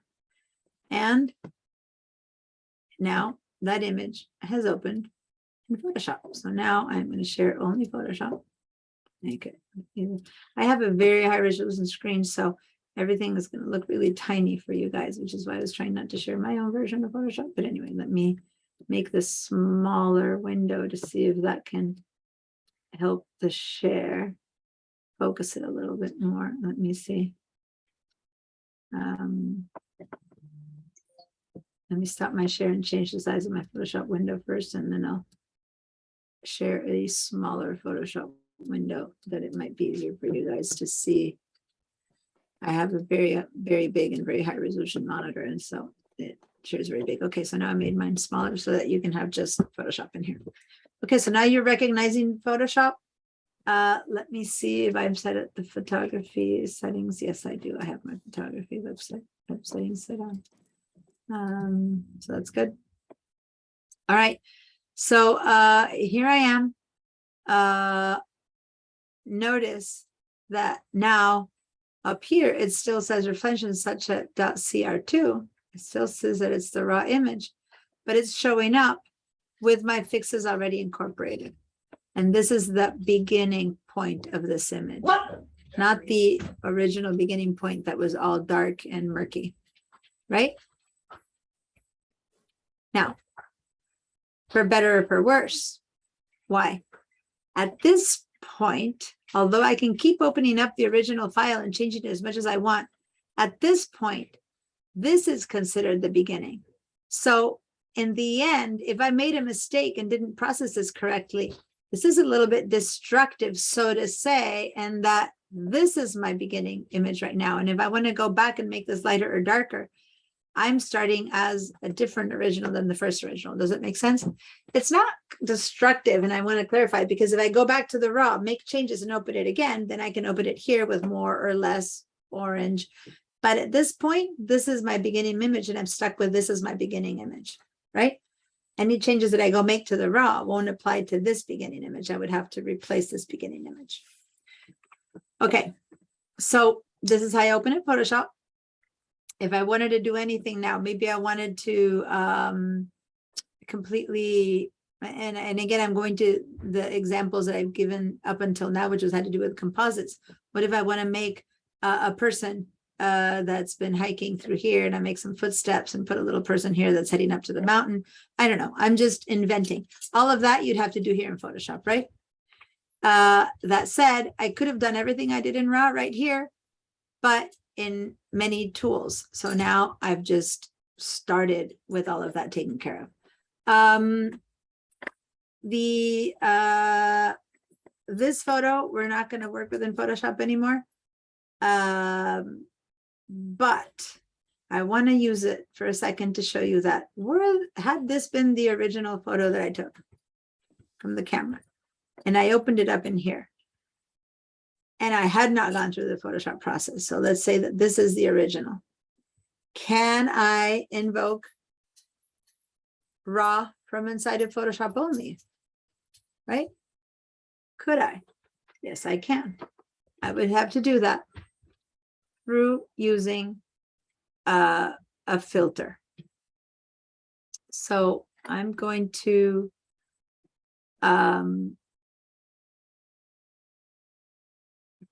with the Mac, it's a little bit harder to show the filter. I'm changing my share. I'm going to use a different window because I need to show you the entire window here. Up at the top on the Mac, you see it at the top of your screen near your Apple. On the PC, you see it right here on the top of the Photoshop window, but on the PC and the Mac, you have to go up to the Apple. And then where you see Photoshop, you have a set of choices, and one of them is filter. Okay. So if I were to click on filter, I haven't taught you a lot about anything about filters yet, but when you click on filters, notice that down here, one option is camera raw filter. See that? So we're not going to click on it right now. Why? Because filters, I'm going to teach you just a tad about filters right now. Don't have to go time to go deeply into them, but filters, if I just apply them directly like this, they're going to be doing a destructive modification. So just watch this little tiny bit. Just watch really quickly. I'm going to do a quick demo. I'm going to use camera raw filter. Sorry, it opened up in my other monitor. I have everything set up for a different monitor, so hold on. Do you see my camera raw where it opened up in? So as you can see, it's the same camera I was using before, right? No difference, but it's a filter now. I changed something huge. I'm gonna go ahead and make the whole thing, I don't know, what should I do? Make the whole thing bright green. There we go. I'm making everything green and blue so that you can see that a big change has happened. I'm going to say, okay. And what I did has completely been destructive. See how it applied itself straight to my pixels. My pixels are now, what was white snow is now green. So if you do a filter directly, it will never be changeable, fixable, or editable. So I'm going to undo that step, right? So let me undo. And let me show you how to make that filter editable. So now, yes, do this with me. I just needed to show you why not to do it. But now do it with me. Let's go to filter and first click on convert for smart filters. So filter, convert for smart filters. It tells you that in order to turn it into a smart filter, you have to turn the layer into smart object. Let's say, okay, I have no idea why they don't just say convert to smart object, which is basically what you're doing. But for some reason, they call it a smart filter, but whatever. Once again, some of you have taken Photoshop with me before. You have an idea what a smart object is. For those of you who don't know what it is right now, let me just give you the 2-second explanation of a smart object, which is basically you just put a little protection on this layer, like a little force field, and anything that you do to it now won't affect the pixels. You're turning those pixels into non-destructive. So the filter that we applied to it now of Camera Raw will be applied as a separate layer, thus making this filter a non-destructive filter. So if you don't want all the details about that, just know that by converting it to a smart filter, you are protecting the pixels from being modified in a destructive fashion. That's all that really matters right now. So now you go back to the word filter, and now, yes, everyone, click on Camera Raw filter. As long as you've already converted into small filter, now let's make a change in here, make some bizarre change. Again, I'm just going to go with tint and make this totally green. I don't want anything subtle or careful. I want something that will really show up, and that's why I'm just making everything totally green, totally blue. Now say okay. And now what we have here is a layer only of the filter. It shows underneath. You know how the adjustment layers, the mask showed up above my layers? My filters show up underneath my original layer. They just end up underneath versus on top. And I have, if you could see through that little tiny guy, it's still my orange version of the background, yet my smart filter is turning it green. But now I can, like I did before with the mask, I can just turn this eyeball on or off, go back to my original, or back to green. I could also just turn this eyeball on or off and turn back to green. So it's a non-destructive way of using Camera Raw filter, because I have protected my original image with that little camera filter to stay non-destructive. And so this is, not only can I turn it on and off, but I can decide, I don't really like that snow being green. Let me change that. It is editable. So I can say, let me fix that green snow. I'm going to double click on the word Camera Raw filter. It opens up again, and I can then go back and make my snow be completely pink. And then I say, okay, now I have pink snow. So see, I can keep back and forth editing my Camera Raw filter inside of Photoshop. But if I ever decide, nah, I don't want that, I can just turn it off and I'm back to the original beginning image. Does that make sense? So now if I want to, again, double click on it and now make it a little bit more reasonable. So I'm going to put my setting somewhere in the middle and go back to choosing to give it a more regular, whatever tone I wanted. And now I can make any other changes. Maybe I did want to add a bit more vibrance to that background, or a bit more texture, a bit more clarity. Just keep working with this, give it a vignette, give it some other effects over here of sharpness, whatever else that I want to keep doing. And then I'll say, okay. And there you go. These effects have been applied on top of the original effects. So it's like a camera filter on top of another camera raw filter. Any questions about that? So I've shown you how to use Camera Raw from an original raw image. I've shown you that you can also open any old JPEG in Camera Raw, all of those from Bridge. Or I've also shown you how you can open any image in Photoshop, and then as a filter, as long as you convert into a Smart Filters, you can then use Raw inside of Photoshop without having to go through Bridge. And you can do that on any image, on a JPEG or whatever, because you're inside of Photoshop, and have it be editable.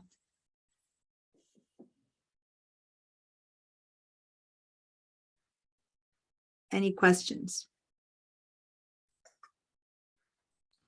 It's a lot to absorb. This is a good sharp picture to begin with. But if you have a blurry picture, is there any hope of restoring? Great question. Let me head back in my share. Let me switch back to my Bridge. Let me make photos a little bit bigger here. But I do believe I usually put a blurry picture here as an example. I'm not sure if I have one that's blurry right now. Because I wanted to show you there are many, I tend to have an example of blurry because it is a very typical question. I don't think I put anything blurry here right now, but yes, and the answer is yes and no. Let's go ahead and open this one that says Edit Color Cast for a second. JPEG, it's not blurry. It goes out of focus, but it's different to be blurry than out of focus. But let's go ahead and open that one now. Since it's a JPEG, when you double click on a JPEG, where is it going to go automatically? Into Photoshop. If we were to want to put it through Camera Raw before going into Photoshop, we would have to right click. I don't want to do that. I just want to open it in Photoshop. So let's just double click. That's all we're going to do. And now I'm going to transition to showing you my Photoshop. Move that back to this screen because it's a little bit easier. Okay, so now this is opened in Photoshop and I have both of my files open, the one that I was working with before and this one, right? Now, notice the file name of this is called Edit Color Cast. If you guys look at this image, what do you think? Is there anything here that needs to be fixed? I'll get to your question about blurry in a second, but do you think anything here that needs to be fixed off the top of your head?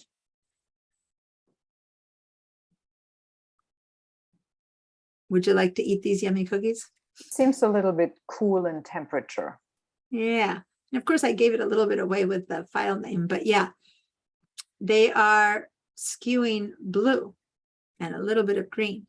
So yeah, food doesn't look that attractive when it looks kind of blue. You might even think old or moldy or cold, right? So this is an example of color that needs to be fixed. Now we're not in RAW where I showed you how to fix color. Can you fix color in Photoshop? Yeah, pretty much everything we did in RAW, one way or another, can be done in Photoshop, just that RAW condenses all the tools in one. But yes, we can fix the color in here. I just don't necessarily want to show you how to fix color right now because I first want to talk about the question that Vera said, which was about blur. But then if we have a bit of time, I'll show you how to fix this without going into RAW for color. But first, let me deal with blur. Now, there's such a thing as being blurry, and there's another that's different than being out of focus. So can I tell right now if this is in focus or not? Just the way my screen is exactly right now. Can I tell if this is in focus? Yes.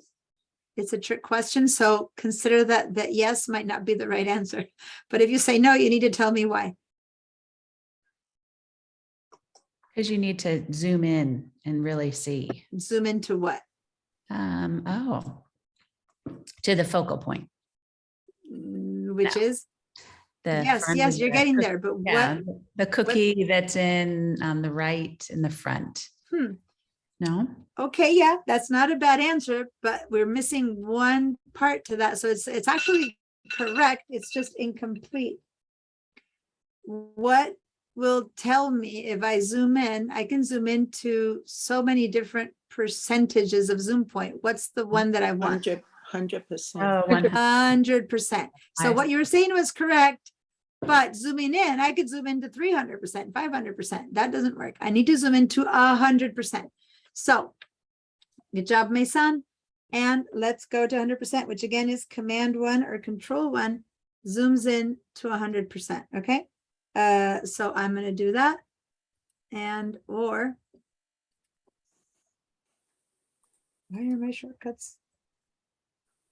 Hello, my shortcut's not working. How bizarre. Another way is to double click this here. But am I frozen? Wow, that took a while to react. I have no idea why it wasn't reacting. Now it's reacting. Okay, now I've zoomed into 100%. Oh, it's bizarre. This is my good. Funny. This is my good. My shortcut isn't working. I don't know why, but never mind. I need to figure out. But anyway, now I'm at 200% just because video wise, I'm showing it to you. And because I have a Retina screen, a Mac Retina screen that, who wrote, before you talk about color in this pic, can you show me? And that's how to fix a Mac. Yes. Yeah. I can do both in one. Here we go. So I'm showing it at 200%, which is only possible if you have a screen that I have. It's a Retina screen, which is high resolution, and 200% on this screen is equivalent to 100% on a non-Retina high screen. I don't want to go into the details, but the fact that I'm showing you 200% is because from my screen, this is equivalent to 100%, but you should be at 100%. And now put your space bar down and scrooch around, and you can see that there's a very shallow field of focus that happens at around this point in the cookie, but that anything that's closer to me is out of focus and further to me is out of focus again. You see that? Look at this bottom cookie. And yes, I see a perfect little bit of focus here, but look at this. It's barely half an inch closer to me because it's the same cookie and this is out of focus and this is not. Does that make sense? And then immediately after it becomes out of focus again. That is a feature of photography that you can home in your focus on exactly what you want. And then anything before or after that becomes out of focus. That's called depth of field. You can choose how much depth of field you want to get into an image. I'm not getting into the technical stuff. The whole point is that when you say blurry in Photoshop, it's different than out of focus, or in photography, it's different than out of focus. So this isn't blurry, even though it looks blurry, it's technically out of focus. Does that make sense? Versus blur would be something that would happen, for example, if you have motion, if you moved your camera or if the element was moving fast, like a kid that's moving fast, and then you get this thing called blur, just kind of like you see that image stretched out a little bit. Does that make sense? And then it kind of looks blurry as well. So I just first wanted to clarify the difference between blur and focus. I don't happen to have in this set of photos that I gave you in Bridge an example of blur, but for the intents of this example, it's not that different. Blur looks a little bit like this beginning out of focus stuff, not like the behind out of focus stuff. Blur doesn't look like that, but it does look a little bit like this stuff, right? And the answer is that pretty much I've given for 25 years that I've been using Photoshop is the answer is no, you cannot fix blur. You cannot fix things that are out of focus. But now I need to retract myself because for the first time ever in the last year, and I'd say year and a half, there are some apps that are coming out in the world that can do their best to fix blur. they guess at what's there and they try to recreate the detail. And some of them do a pretty good job, some better than others, okay?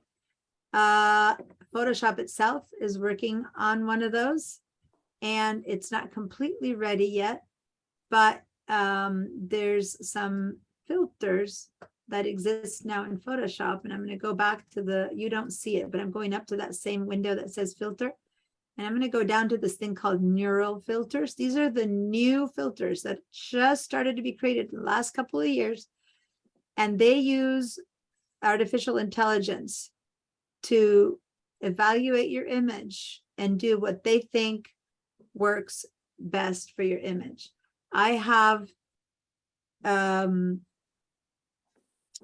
no time to work deeply with masks right now and answer to the question of masks because I'm showing you a little bit about filters, but I will in a second. I'm just answering to the question on there, but I want to show you, if you're on VDI, do not try neural filters. If you're on a computer that isn't very powerful, do not try neural filters. They use up a lot of processing power, which is why an older computer can't really handle neural filters.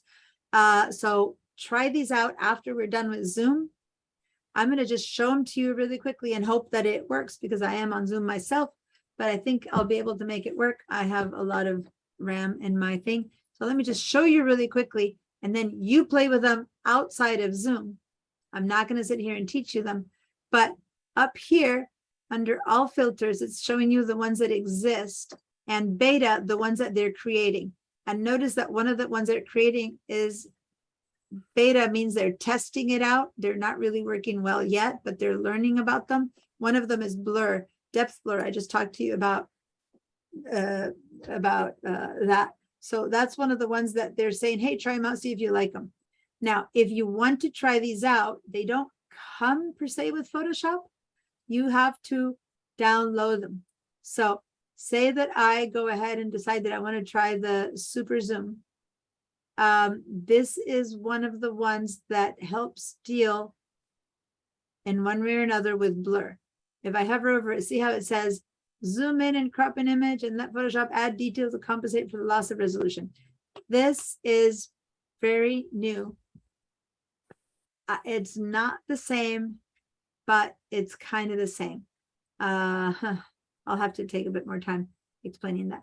But let me just go to this neural filter, which is the most visually impressive one, easy to show you the craziness of how good it is. And if you want to try this one out, you would have to first click on that to download it.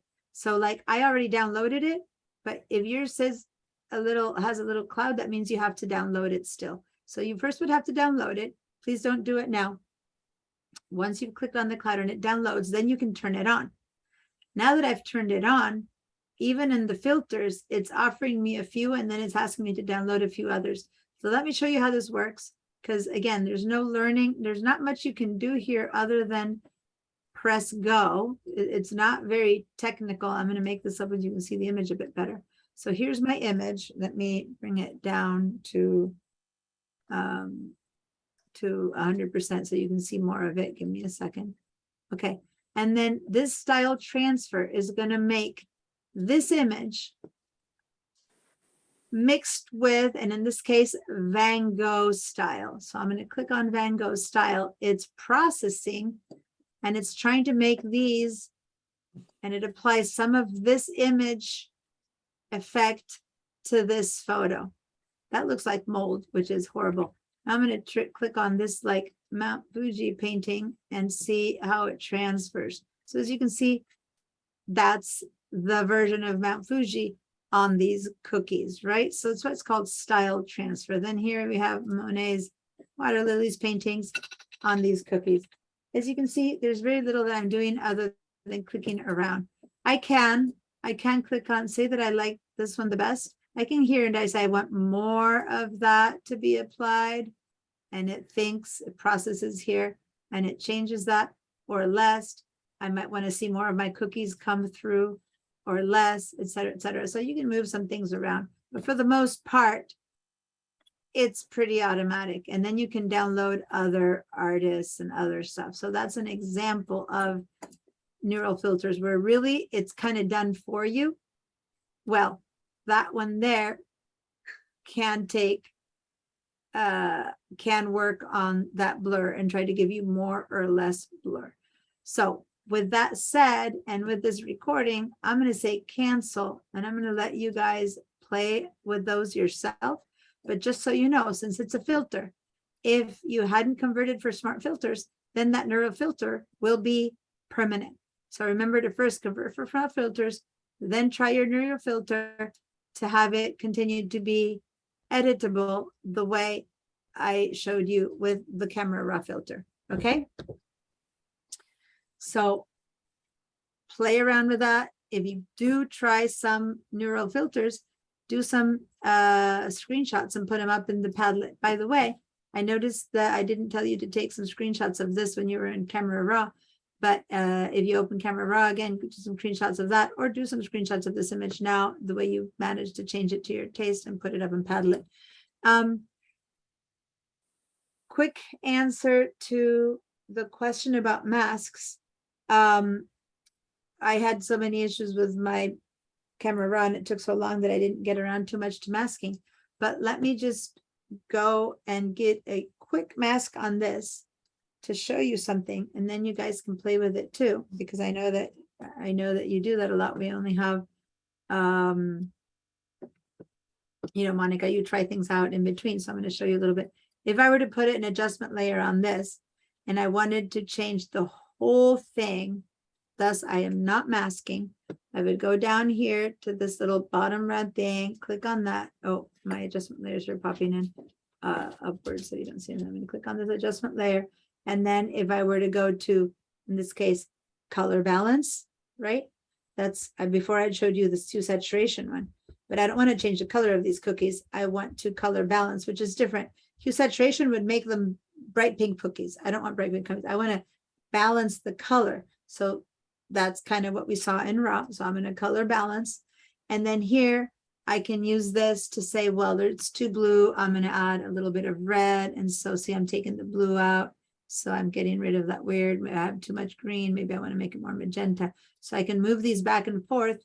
Okay. And I'm just like forcing them a bit right now. So I'm not making the cookie suddenly pink, which is different. That would be hue saturation. Here, I'm just trying to balance the colors of light. Okay. So I'm going to actually undo that for a second here. And I'm going to make a huge bad change, right? I'm going to make this look completely weird. So there you go. So now I made a mask that if I turn it on and off, it makes my colors look bizarre. So I forcefully made the wrong correction here because I want to show you the mask. This one had no selection. So the mask is completely white, meaning the entire thing is being affected by this change that I made. Okay. Now, if instead of making a selection, I use brushes, okay, and we're going to go much more in depth in this next week, but I'm going to let you play with it a little bit. If I go to a paintbrush, right there, paintbrush, the brush tool, you can hit the B key on your keyboard and get a brush. Then I need to make sure that my paintbrush color is set to black. Okay, so the top color here should be black, the bottom should be white. If not, don't click on this. If you click on this, you'll just get the box of color picker. You don't want that, say cancel. Just make sure that this is black or white by clicking on these little double-headed arrows to switch your black from your white from your black. Put the black on the top because the mask is white. You want to paint with black. And now I'm going to start to paint on this cookie, right? I'm painting on this cookie. And what I'm doing, and let me just paint, I'm just dragging my mouse around this cookie. And what I am doing is I'm making a hole in my mask right there. I'm making a black space where those cookies are not being affected. Okay. Right? So that is a mask that is doing kind of the opposite of what we did before. The opposite we did before is we selected a little area and we changed that area. Here, the whole thing is being changed except for where I'm painting a hole in the mask. So now I went overboard and I painted a little bit of that one that I didn't mean to paint. Mhm. I only wanted these 2 cookies painted. So what do I do to fix that mask? I switch to white. And I now, see, I have Mhm. this mask, I paint that back. So now I am fixing that mask by painting white or Okay. black on the mask. Does that make sense? Yes. We're gonna spend a lot more time with this, but see, like here, I didn't completely cover this mask. So I'm gonna switch back to black and then I'm gonna go and finish this cookie right there to make it completely, the whole cookie have the new color, right? There we go. So now the whole cookie is covered, but then, whoa, I made a mistake again. So go back here and change the color and now paint Mhm. black again. So we're Okay. basically, that's how you alter a mask that in existence. Now, the others we had made with a selection, right? Yeah. But once it was made with a selection, you can still go into the mask, get a brush, and then add more or less mask under those shadows of those paintings or stuff with a brush. Okay, so you do it with a brush. You can Mm-hmm. you don't do it with the marching ant thing. No, the selections is a great beginning, but then when Okay. you want to alter a Uh-huh. mask to add or take away from it, we're Uh-huh. gonna use a brush and paint white or black onto that. And I there's see. tones of grays. We're gonna learn some more subtleties, but Okay. that's a way of altering your mask. And that Okay, was a I'll try direct that answer, out. you guys, to a question she had. She was trying to alter the mask that she had done as a homework with her holding those paintings. And so I'm just showing her this. If you didn't get that, don't worry. I don't really try to teach new things at the very end, Right. but I Okay. wanted to answer her so that she has a whole week to work on it until Right. next Monday. Okay, appreciate it. Thank So you. play with that. And for the rest of you guys, if you didn't get it right now, don't worry, class is over. I'll work with you guys later. The answer about the blur is it's very hard to fix blur. Nigh impossible, but there are some apps now outside of Photoshop that have already figured out the artificial intelligence to use where it does its best guess and can eliminate some of the blur, if not all of it. So I'm gonna show you also how to tighten this blur by sharpening a bit. But yeah, once it's out of focus, it's pretty much out of focus unless you have artificial intelligence fake that focus, which on a cookie might work. On a face, it might not, but who can guess what that face looks like, right? It might turn into looking like a different person. So it depends on what you apply it to, if you can fix an out of focus or a very blurred image. All right. Okay.